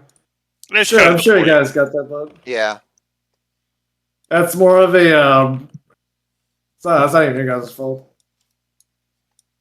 I'm curious to see what the feedback will be like on that one. Yeah. I'm also glad to see the bunny foot back. The big bug on this map that I don't know how to fix is I think it's gonna make sense too. It's this one, the one that like when you're walking around here every now and then the skybox pops up for a second and then like it's like bleedy. You know what I'm talking about? Yeah, the one that when you coming out the M16 hallway. Right there. Yeah. That's some kind of BSP thing, but the thing is that none of this is like, I don't know, it's too big of an area. Like Oh, you can see it from multiple points. I always thought this was from the M16 area. It's like from one or two different spots. Okay. Also, Razor Ice, the demo is different from the shareware version. That's kind of a surprise for later. Yeah, there'll be a later on version. Yeah. Skylight and rooftop does not peer into study below. Was that my bug? Yeah. So when I was looking at it, it looked like a map tear, but I don't know if it was the old. Oh, it must have been an old thing. Yep. It was probably the old playtest, and I didn't go through and verify. No, it's okay. I'm for this new one. just checking through bug fixes right now. For sure. I'm almost wondering if that sky flickering is. Oh no! Well, Shavaxi had a thing on his video where, like, if you put random cubes on areas that are particularly big, the BSP will cut it different, and that can like fix stuff. But I don't know if that would maybe be what was causing it. It's just one of those weird esoteric like tips and tricks. Kind of. So I just make a box over here essentially. I found the stripper something like that. That would be like not visible, but apparently it kind of tricks the BSP into building different, and it can like fix weird lighting stuff. Is what he said. You guys should keep the stripper pink up in the Duke Museum. That's just too funny. Infinite M16 in rubble.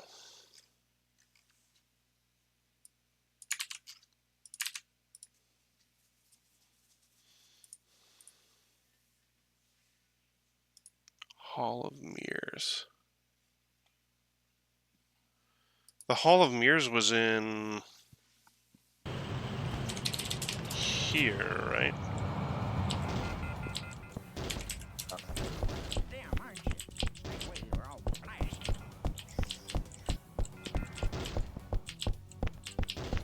Oh, we got all text-to-speech voices.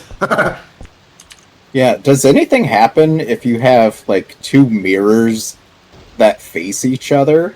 I think this was fixed, this area. I don't remember if the mirrors break if you have them face each other.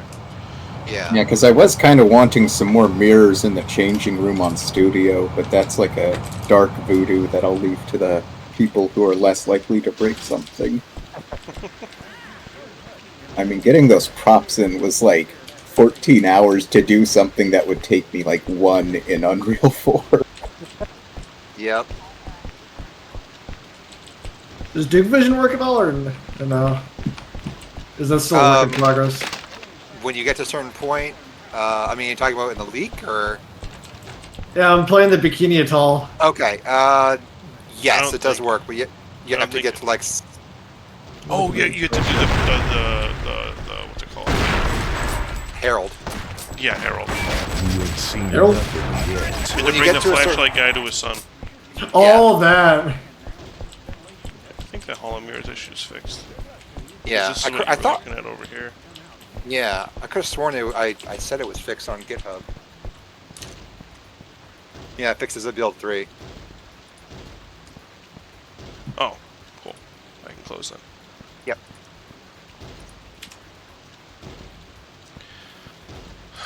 So the lightning strike still exists as of build 4. This one I've never been able to recreate. Really? So it's just right here, right? It's when you come out of the office. So yeah, that just happens over and over again. You come out of the office after the EDF siege.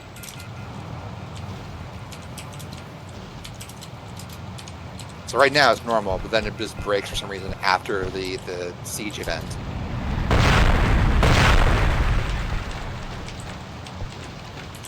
I'm really impressed I mean, with how much we you are guys managed after to the siege clean event. up the league. Jeez. Oh, am I like way behind? Hang on, let me just. No, it's because I ghosted around. Let's dance. Oh, okay. I think it might have something to do with like something that happens after that specific siege event with Dennis, because like that's where it always happens for me. It's right after that. There's more where that And then came it's just from. like lightning just keeps going off over there. Yep. Hasta la vista, It's not like a asshole. huge bug. It's just like a little visual bug. I wouldn't advise stopping the first slice release because of it. Yeah, no, I get you. I'm just Yeah. You want to make it look as nice as possible. yeah. Possible crash to desktop in the tennis court when the fence is destroyed. I have not had that happen since the first build, so whatever was happening Looks there. like Lady Luck just gave you the finger. Yeah. Okay. So I'd say maybe close that because Yeah. I played this map constantly since then, and I haven't had that crash happen again. Yeah, and October's note is that he couldn't reproduce it on the third play test. Yeah. Okay, everything else. Oh yeah.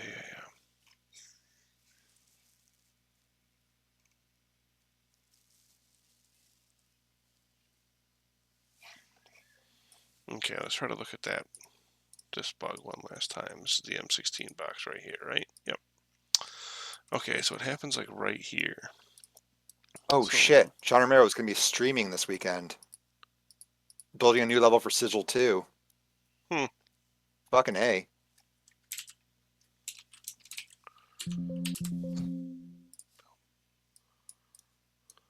I wonder if he's ever going to get back to fuck, what was the game he was working on before Sigil that got Black Room? I wonder if that's ever going to come back. He's working on a sequel to Sigil. Yeah, he's also planning on doing something with Quake at some point. Like he's mentioned, he's learning Trench Broom. Which I guess nowadays, if you're learning Trench Broom, that could be for literally anything because Godot supports it now. Why did they name it after a shotgun? Because it's cool. I mean, fair enough. fucking dope. Okay, so here's like a big fake wall.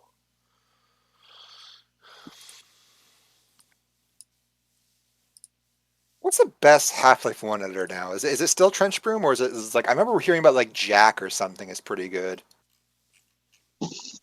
It's Jackhammer. Jackhammer, that's I right. haven't Yeah, personally used it, but there's a Steam release of it. There's that's one what I I was was thinking just about. seeing Yeah, screenshots of too, called like Primus something, or Prime build or something like that. And that was like it was like I don't know. It was supposed to be some kind of modification of Gold Source, I guess. Hmm.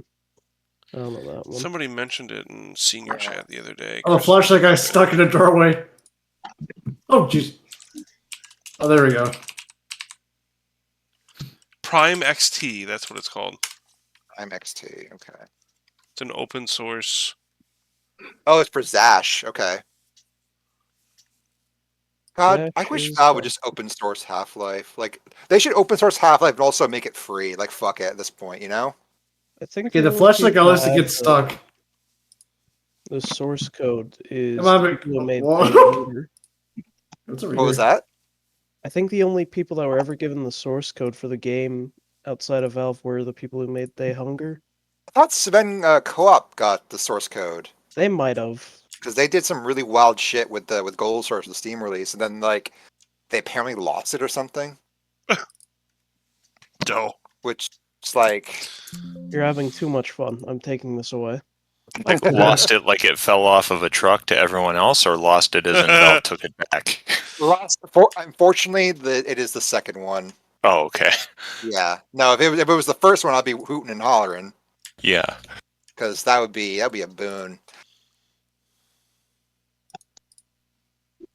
Yeah, because like imagine like a version of Half-Life that has like that you can do like arcane dimension style shit with, you know, like that kind of scale of conversion or modding. There's apparently uncompressed versions of a lot Oh, of I the got textures, the Duke Vision. on the How do you use source it? code version or whatever it's Oh, it actually works now. Look at that. Oh, really?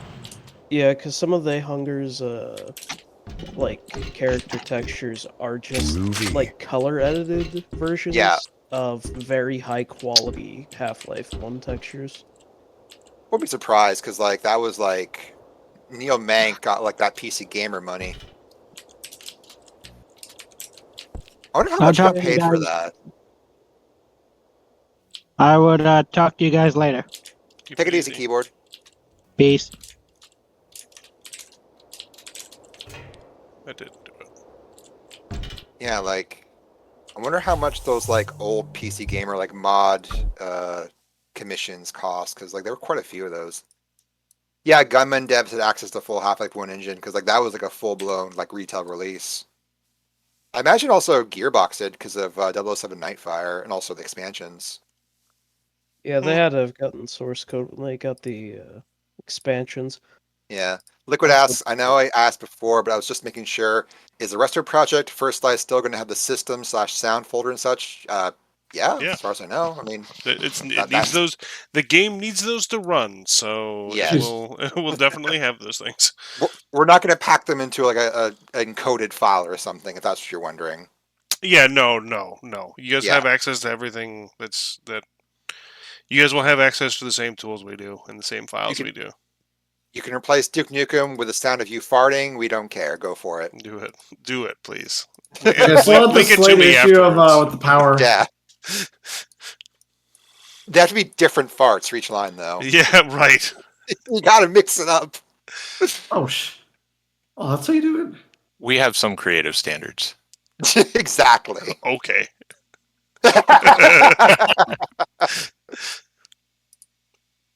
You have to meet our brand Bible.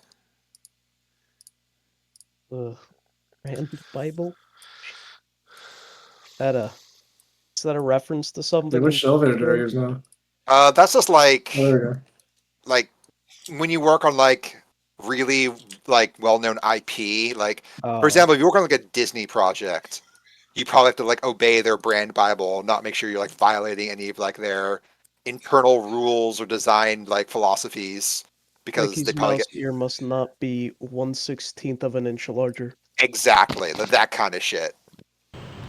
Did you read about like when they were making Wreck-It Ralph? No. Oh, it was insane because you know all the cameos from the different video game characters and stuff. Oh yeah. Everyone wanted their character to be bigger than the other.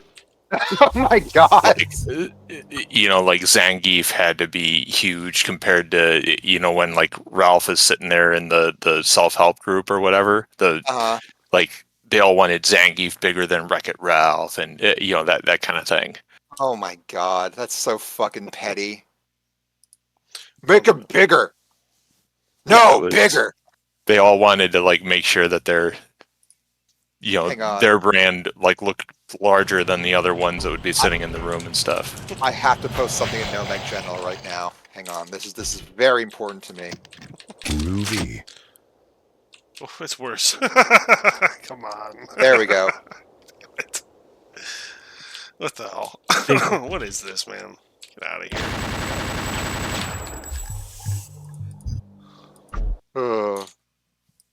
That reminds me of... If only shooting fixed it. I know. Exactly. That reminds me of, there was a joke back when 50 Cent Blood on the Sand was coming out on Shaq News when, like, they put out a screenshot of just, like, 50 Cent knifing a guy, but, like, his biceps and arms were huge and terrifyingly detailed. And, like, the writer at the time was, like, making a joke, like, I can easily imagine a scenario where, you know, a very, like, scared developer is demoing a game to 50 Cent, and 50 Cent is going, no, make my arms bigger. Make them bigger. That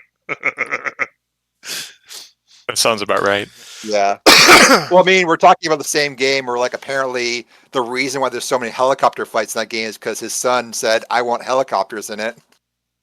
And he and 50 Cent literally said to the devs, you heard him. Put helicopters in it. Oh, fuck. I love that game. It's so fucking dumb. I love it. Anyone who thinks that game isn't on the joke, though, is, like, out of their minds. Like, it is so clearly, like, tongue-in-cheek. Are you guys gonna get rid of the Duke Vision stuff needing battery to work? No.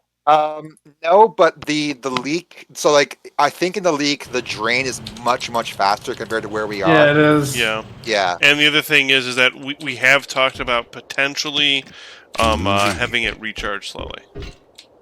That would be a little useful. better. Yeah, that would be useful. Oh yeah, you know, I'm at the robot part. I'm seeing next. I'm shooting. There's an invisible wall there because the decals are sticking. I lied. It's not better at all. Oh no. Let's ghost it. Oh, what is causing this? Why must you be like this? Why do you have to be mean? Is it just this back wall being so, like, large? Like, if I, like, bring it in a little? Oh, what's this? Here's a fun idea. Robot allies can be healed by you sharing them your power. That'd be interesting if we got, like, that'd be pretty friendly robot NPCs. Like, if there's, like, a friendly EDF 209 later on. Oh no, you know. Oh, you know, I know exactly what you should do. You need to weaponize those cleaning bots you see though in the casino. The bud bots. Oh yeah. Yeah, they just need to they just like you get like 25% battery or something. Yeah, they can just like weapons pop out of them or something like that. That'd be so absurd. What is its like little R2D2 type animation supposed to be? Is it like supposed to interface with a computer or something? I think it's doing something else. Yeah, I believe it's doing something. I was hoping it wouldn't come to that. Yeah. Yeah. We could probably. Jeez. Yeah. Yeah. It's polishing you. Yeah. Giving Duke a polish. Sure. Just a little polish. The predecessors of the Bud bots, the Tide bots, apparently had a gun. Are you talking about like stuff that was the like Tidy bots? Interesting. Yeah, interesting. That'd be cool to have, maybe. I want to add the tiny bots. They're cute. Dude, this didn't help at all. Didn't make a difference. What the heck? Well, Okay, the laser section so then is if actually that's the doable case, now. it must be a Skybox thing. Is it possible that it could be an API thing? But I think I remember testing it all APIs and did the same thing. I'm more Oh. apt to believe it's because this is so Damn. huge. I'm ghosting that. Yeah.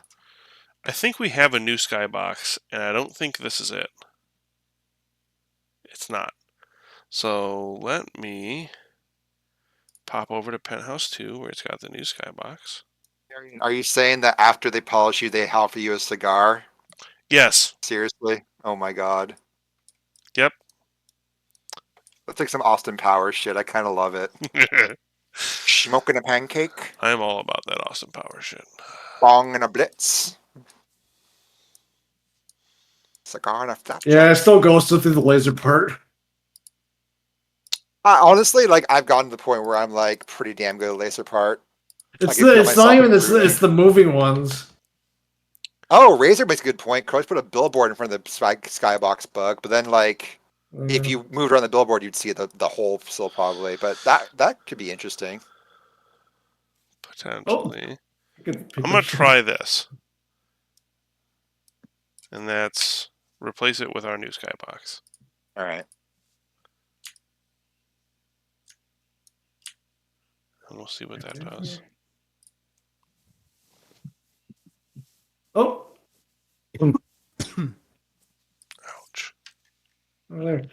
Putting I mean, a billboard I've in front actually of it been to able hide to it, play though, from start isn't to a bad finish for idea. most of it. Yeah. Okay, so the Skybox still showed up properly. That's good. I was a little worried about that. My copy-paste job wasn't going to be as easy as I wanted it to be. And now...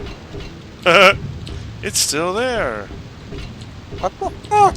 It's smaller. I have It's like smaller literally played through the start. Like I have not like cheated once to progress through the league. Right on. So it is like coherent enough to like where I can actually play it through, but it is still kind of. I mean, it's still just the league just polished up. Yeah.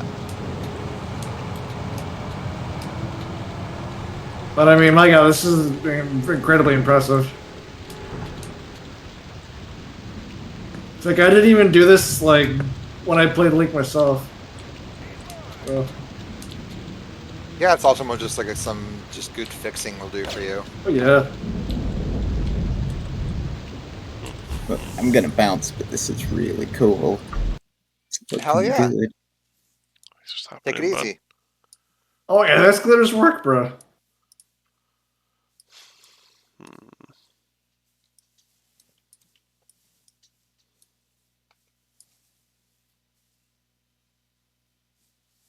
So anyone watching the Game Awards tonight? Those are a joke. I lost all respect after The Last of Us 2 got Game of the Year. That was a joke. I'm probably going to watch it, and by watch it, I mean I'm going to watch it in Steam, and then go watch a movie in my TV, so I can win a Steam Deck, possibly. No kidding. That's fun. I'm kind of lost here. I'm at the freeway with the bridge. So, what if would it be funky if I just raised this? Huh. Would that be too obvious of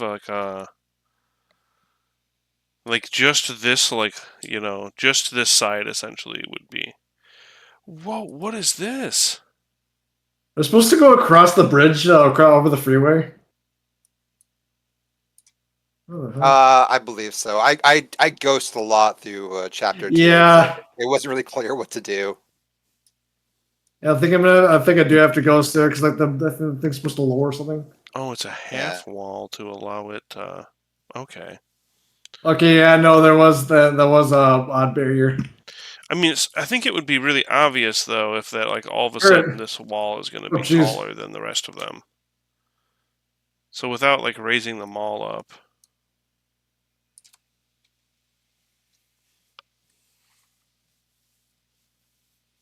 Oh, it was. Oh, Jesus Christ!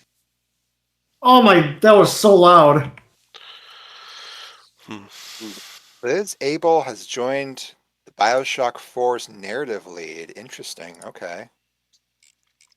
Ghost of Tsushima, Assassin's Creed Valhalla, Black Flag, Rogue, Far Cry 4 and 5, Watch Dogs Legion. I mean, those are some credits.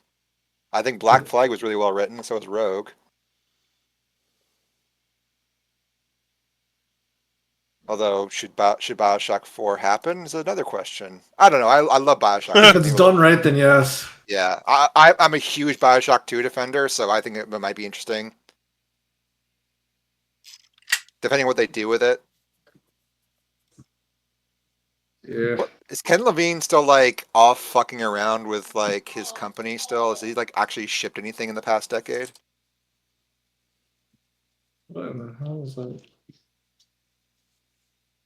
Nope, he has not shipped a game since 2013. This is going to be closed. Oh, Jesus. In January 2022, the outlet's next game reported to be in development hell, with employees blaming Levine for a lack of leadership and producing a vaguely pitched game that Levine described as narrative Lego, which every player would have a unique experience. That's not a good pitch for a game. That's just some It really ideas. isn't. Yeah. I don't know. I know we talked about not being haters, but I'm definitely a Ken Levine hater for like various reasons. Boy. I love System Shock 2. I love Thief. I loved Bioshock at the time. I replayed it recently. It's hard to go back to that game. Mostly because like so many games have built on it, which is like, you know, it's like trying to watch Citizen Kane for the first time, you know? It's like, what's the big deal?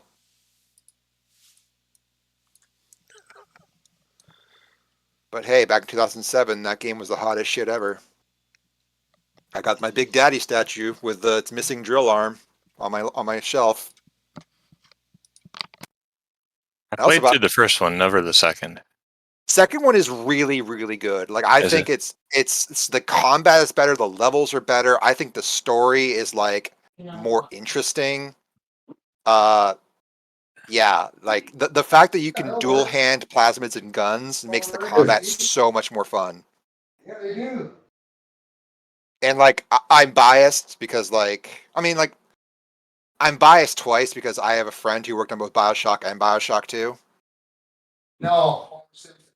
But like they've told me horror stories of the development of that like made me it kind of impacted my enjoyment of that franchise.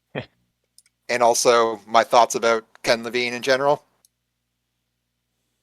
Oh wow, Game Awards at 2:30 a.m. your time? That fucking sucks. Yeah, that's pretty gnarly. Okay. So we're thinking about when at the Summer Game Fest when Keighley just said Batman is dead. Because he was talking about fucking Gotham Knights, but he just said it in such a happy way. It was just so funny. That and the Rock bit where he was just like, "Enjoy your gaming." Like those are like the best bits of the Summer Game Fest. I will enjoy my gaming, Mr. Rock. I will. Thank you, Dwayne. Rock the Dwayne Johnson. Oh, Wayne. I can't help but pronounce it that way after Die Hard. Oh, okay. You can see that BSP in real time right there. So why is it happening? What if I move it to like here?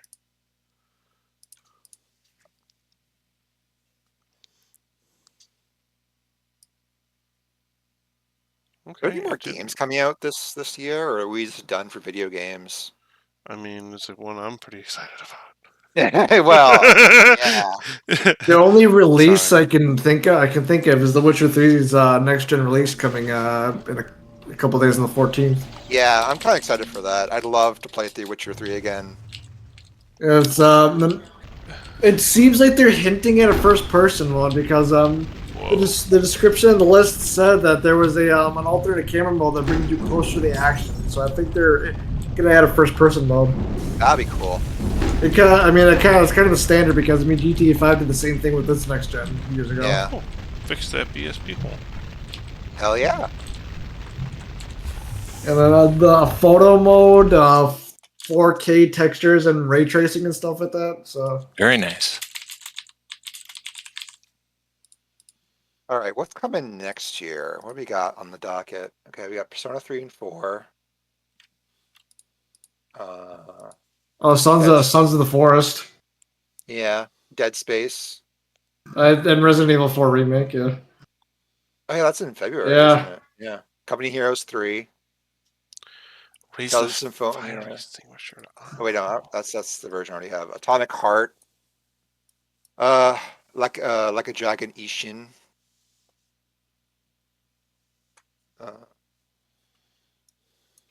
I doubt Skull and Bones will be out in March. I fucking doubt that. Actually, no, they're contractually obligated to release it at that point, so it's probably gonna be on fire. What fire extinguisher? Oh yeah, that RoboCop game is supposed to be in June of next year. God, I hope that's good. Oh, this. Dink is asking, what's your setup, Otacon? What's my setup? Yeah. I imagine your So, I am running on a Asus TUF Dash laptop. It's got a 3060, 16 gigs of RAM, and the RAM's DDR5. I don't remember what the processor is. It's like an i7-12750 or something like that.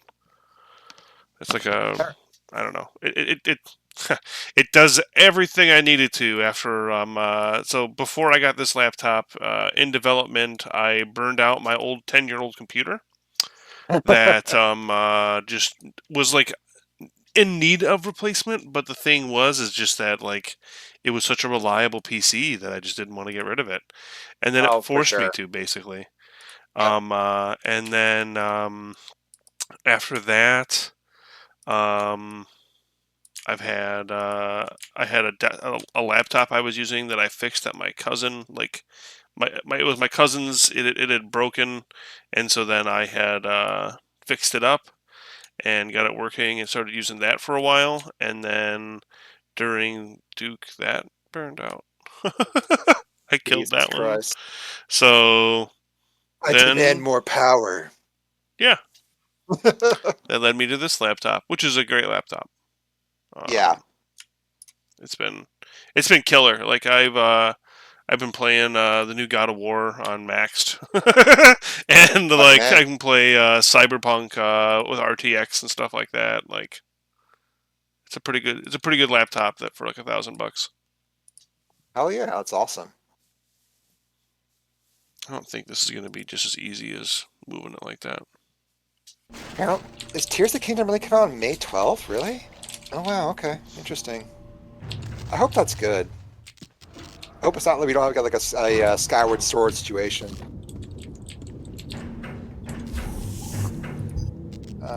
We got that Aliens Tactics game. I felt kind of bad making that suggestion. I feel like it's for the best. What suggestions that? What Lick was working on now, he's moving the screen. Yeah. Like Yeah, I could tell a lot it. of work went into it, but I didn't feel it really flowing for the first time someone encounters that console. Yeah, it's kind of annoying. You have to hold crouch and stuff. I get it. Yeah. It looked really cool, like the way it was hidden and stuff. Yeah. Rainbow Gem says the BSP monster strikes again. 30 dead, 546 injured, 3 BSP holes. Yeah. It do be like that. It do be like that. Actually, okay, that wasn't too bad. I've just got to fix this mover now.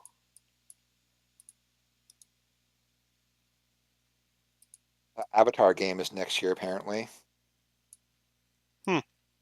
What do you think? Think Avatar is going to be amazing? Like I know I shouldn't bet against James Cameron, but I don't know. Rebranded Pocahontas. I'll tell you that I wasn't the biggest fan of the original movie. Neither was I. Like, I think it's okay. It. Yeah, it was fine. But people were like crazy about it, and then like I also think some of it is just like James Cameron and people liking James Cameron inflating him a little bit too. Like, don't get me wrong. Like, the guy's done like great work, but it's not like that, you know. Yeah. But I don't know. I think it'll Yeah. be like, I don't think it'll be, you know, I know the one gonna be headline worth that the was going wait. around where it was like, you know, it has to be like the third most grossing film in existence in order to work properly, in order to make, you know, order to make money back. And it's like, well, Yeah. then that's pretty dumb on their part, I guess. I don't think it's Well, gonna be that good. that's capitalism, baby. Yeah.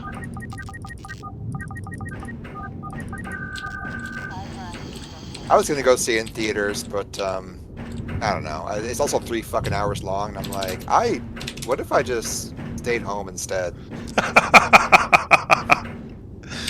Yeah, I mean, I don't know. Like I said, I don't want to, you know, not to discourage. I'm sure it's going to be like a good movie still, you know, but yeah, it's just also I'm just sure. not my bag as much. Yeah, I'm sure it'll be a solid like 8 out of 10 movie at the least. Yeah, I'm sure. Yeah, I like Sigourney Weaver a lot, so that's going to be a bonus in that movie's favor. Okay, Baldur's Gate 3 is supposed to be finished next year. Oh, that reminds me. I heard that they were making a Rogue Trader CRPG. Really? Yeah. Huh. I think that'll be really cool. Rogue Trader being, you know, the pen and paper Warhammer, RPG for Warhammer. Or one of the pen and paper RPGs for 40K. One of the 900,000 pen and paper versions of Warhammer 40,000. Dude, that just reminds me that, so, back when I was just getting out of high school, there used to be a LAN center in my hometown, and we ran into this dude who just wanted to play D&D with us, so we just, you know, hey, come on, man. So we went over to his house, played D&D. His son was our age, so, you know, we hung out with him and stuff like that, too, so it was cool. And,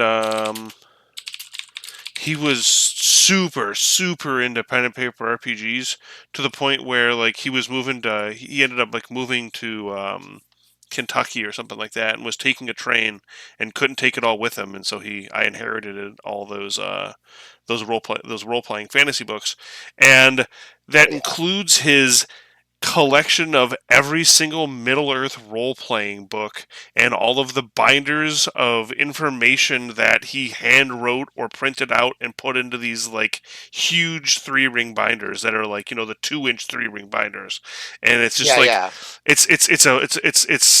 it's Lord of the Rings or like Middle-earth based on GURPS, so it's unnecessarily complicated. There's like the combat system is like each weapon does different things and handles differently against certain types of armor. So it's kind of like second edition or AD&D, where it's like you have like speed, and your speed variable is going to be yeah. Oh my god, it's so overly complicated. Very cool, very detailed booklets on like every single location in Lord of the Rings. Oh my god. Yeah. that is intense as shit. Yeah. He's the reason I still play Lord of the Rings online every now and then. That game is still fun. Yeah, he definitely helped foster my love for that. Not that the books and the movies didn't already, but yeah. God, that reminds me. I should get back to Age of Conan at some point. I haven't played that game since like the summer. The like Rust-like game? No, the MMO that came out like in 2007. That's still around? It's still around, and for some reason my brain was like, what if we just got into like Age of Conan over the pandemic? And well, I did, and the end, like the late game of Age of Conan is so fucking bad. Like, oh my god, it's just the gear grind is absurd. It takes so long to get anything, and like. Yeah, like I just want to finish like the story content and one of the expansions, but it's just like, nope, we gotta get all this gear first, and it's just like, oh, I don't want to do any of this. So I still stopped playing back in the summer, but I kind of feel bad because I just kind of like ditched my guild without telling them. So I might pop in at some point over the holidays, be like, hey, I'm still alive. Mr. P got got me playing. Still works. Got me playing Eve again. I've been playing that Oh yeah. a couple hours every day. It's a nice like break, and I can also like easily do it while I'm doing other things. Oh yeah.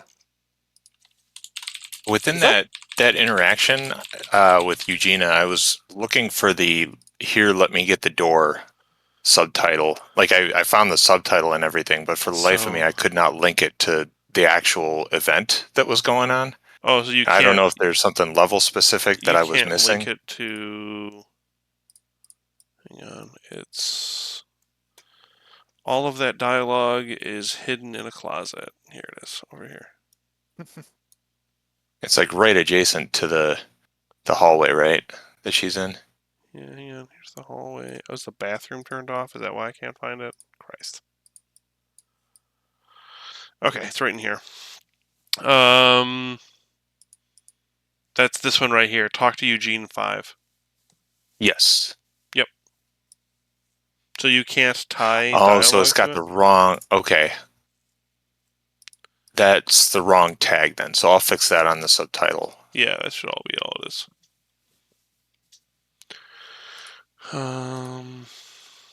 Because the sound there, I think the sound is her death, isn't it? The sound to play. Yes, the sound effect is her going.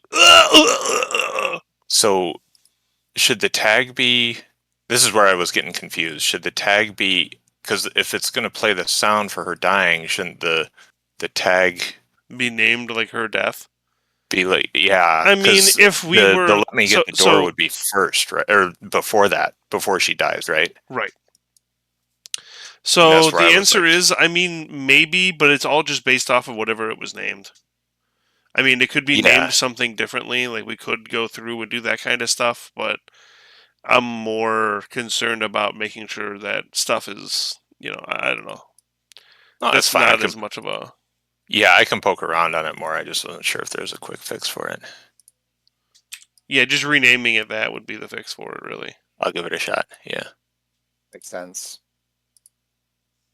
I found that Rogue Trader game you're talking about posted in No Mic General. Nice. It's being made by the Pathfinder people. Oh, dude, it's gonna be kick ass then. Yeah, Oh, those games are fantastic. I heard great things about them. Apparently, they are doing closed alpha testing at the moment.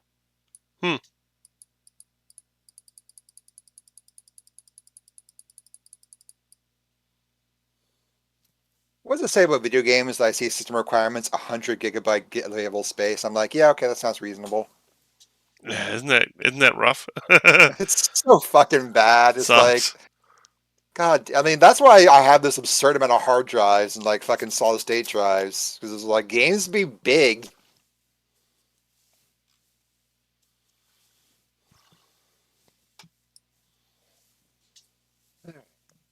Diablo 4 is next year. I never played Diablo 3.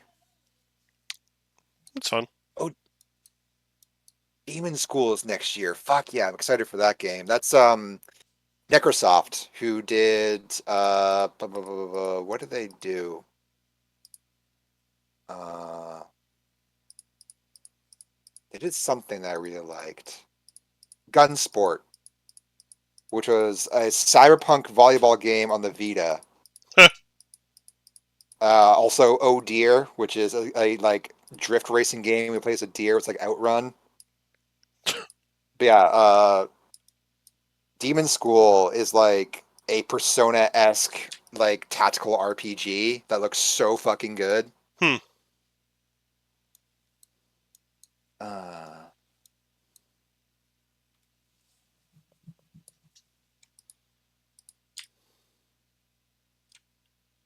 Front Mission 2 remake. Was that remake good? That could potentially be really cool. Yeah, I don't know how that Front Mission remake did. I'm curious.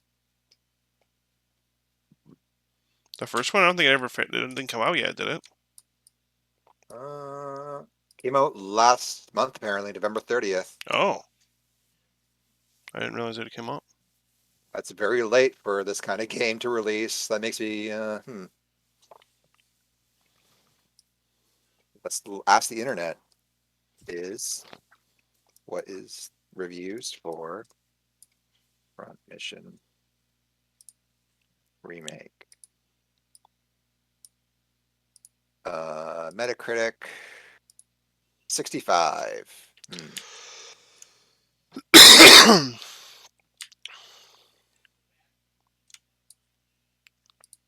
65. That's not good. Yeah. It's not very reassuring. That's a shame. Because those games haven't otherwise been really those games I don't think otherwise have been released in the US. Yeah. Or in English. So it's looking like people are mostly upset about the combat being really hard and really old feeling, but like the game is 28 years old. Yeah. So it's probably fine. Oh, it's fair. Yeah, I think people really don't know what they want sometimes. Yeah, for sure. If you're asking for a remake of a game that's 20 years old, you can kind of expect it. You know, it's kind of like with this, you know what I mean? Like, we're designing this game to be, like, from 2003, so, like, as much of the stuff as we can is gonna, like, if it feels like it's an old, outdated game, in some aspects, that's kind of the point. Exactly. Like, we're not going to have, like, a leveling up system in multiplayer, for example. Right. Master Sergeant, Master Sergeant, Sergeant Master. Yep. Oh, Freedom Planet 2 is out next year. I know Freedom Planet 1 is really, really good. Yeah, it's a fun game. I have the big box copy of that. Ooh, nice. Why is that translucent now? I forgot they're making a sequel to Flashback. That's so fucking weird. Goodbye, Volcano High, Homeworld 3. Oh, the Killer Clowns from Outer Space game. That sounds like it should be fun. There's a Fear remake. Like a Dragon Gaiden. Lollipop Chainsaw remake. I heard, like, some stuff about that game that doesn't sound fantastic. Because James Gunn and Suda 51 are not associated with the remake at all, and that makes me a little bit nervous. We'll see. I would like to play that game on PC, hopefully. That'd be nice.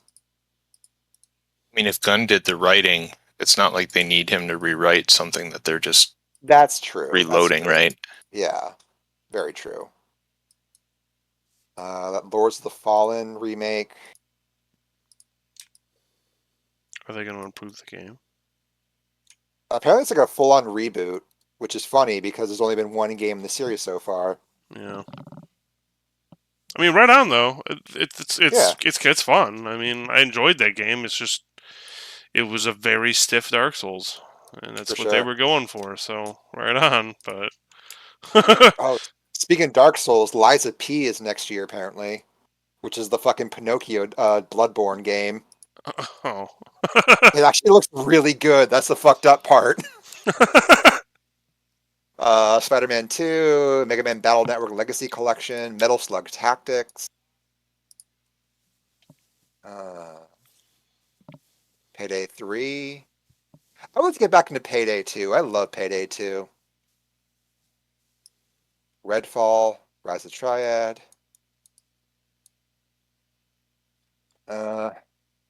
I don't think Stalker's going to make next year. I think that's going to need like another year with all the shit going on, unfortunately. I feel so bad for them. Holy shit. Starfield next year. Star Wars Jedi Survivor. Street Fighter 6. Okay. It's almost 6:30. I've gotten a lot of this stuff done. We're really milking, you know, for what can really be finished up here. I think next week maybe we'll do something a little different. Like I don't know, maybe we can I will have I have all Tuesdays off the rest of the year.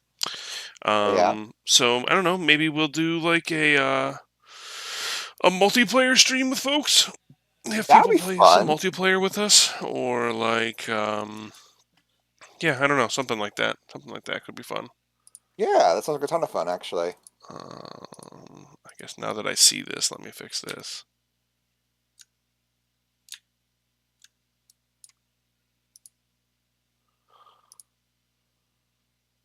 There it goes. I had one more thought on the last playtest. I noticed when civilians are flagged with your gun, they cower now and scream. Yes. I know I kind of did like a brain dump in the chat, but it like in the playtest chat, but it kind of got washed away while we're all talking level design. Did anyone else like have any thoughts on that? I just wanted to make sure it was like It's clear. very sensitive at the moment. Yeah. It's very sensitive at the moment. The plan is to most likely change it so that it doesn't happen as often. Yeah. Right now it Or, happens like immediately. Yeah, and the other thing that's kind of annoying about it too right now is that like everybody has the same voice and the same scream and stuff like that. Yeah. But we're working on that too. And so what might end up happening is it might get changed so that only when like enemies are pointing their gun at civilians it happens. That would make sense. It might get changed to when the it might get changed to just when oh man, why did this all get messed up now? What the heck? Oh no.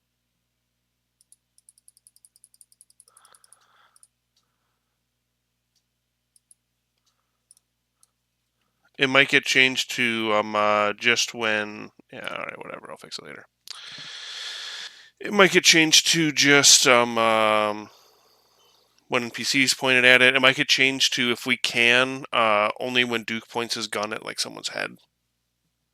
Sure. No, that would make a lot more sense because it's not like you're actively hostile when you walk up to them, right? And like you're Duke freaking Nukem, right? Right. So everyone knows it's supposed to be your, yeah. But is that something? Do you want me to put that in as a suggestion, or is it just you guys already have it? So, because I could put it into GitHub for you. No, we're already working on it. We've already talked with the guy who programmed it and stuff like that, and make sure we can. It's possible, So. All right. Yeah. Well, alrighty, buddy. Everybody, thank you very much for tuning in today and sticking with us and hanging out throughout the stream.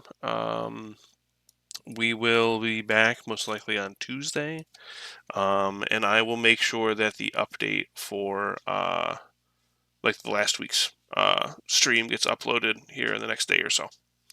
But yeah, otherwise, thank you very much for joining us, and keep it easy, guys. Take it easy, everyone.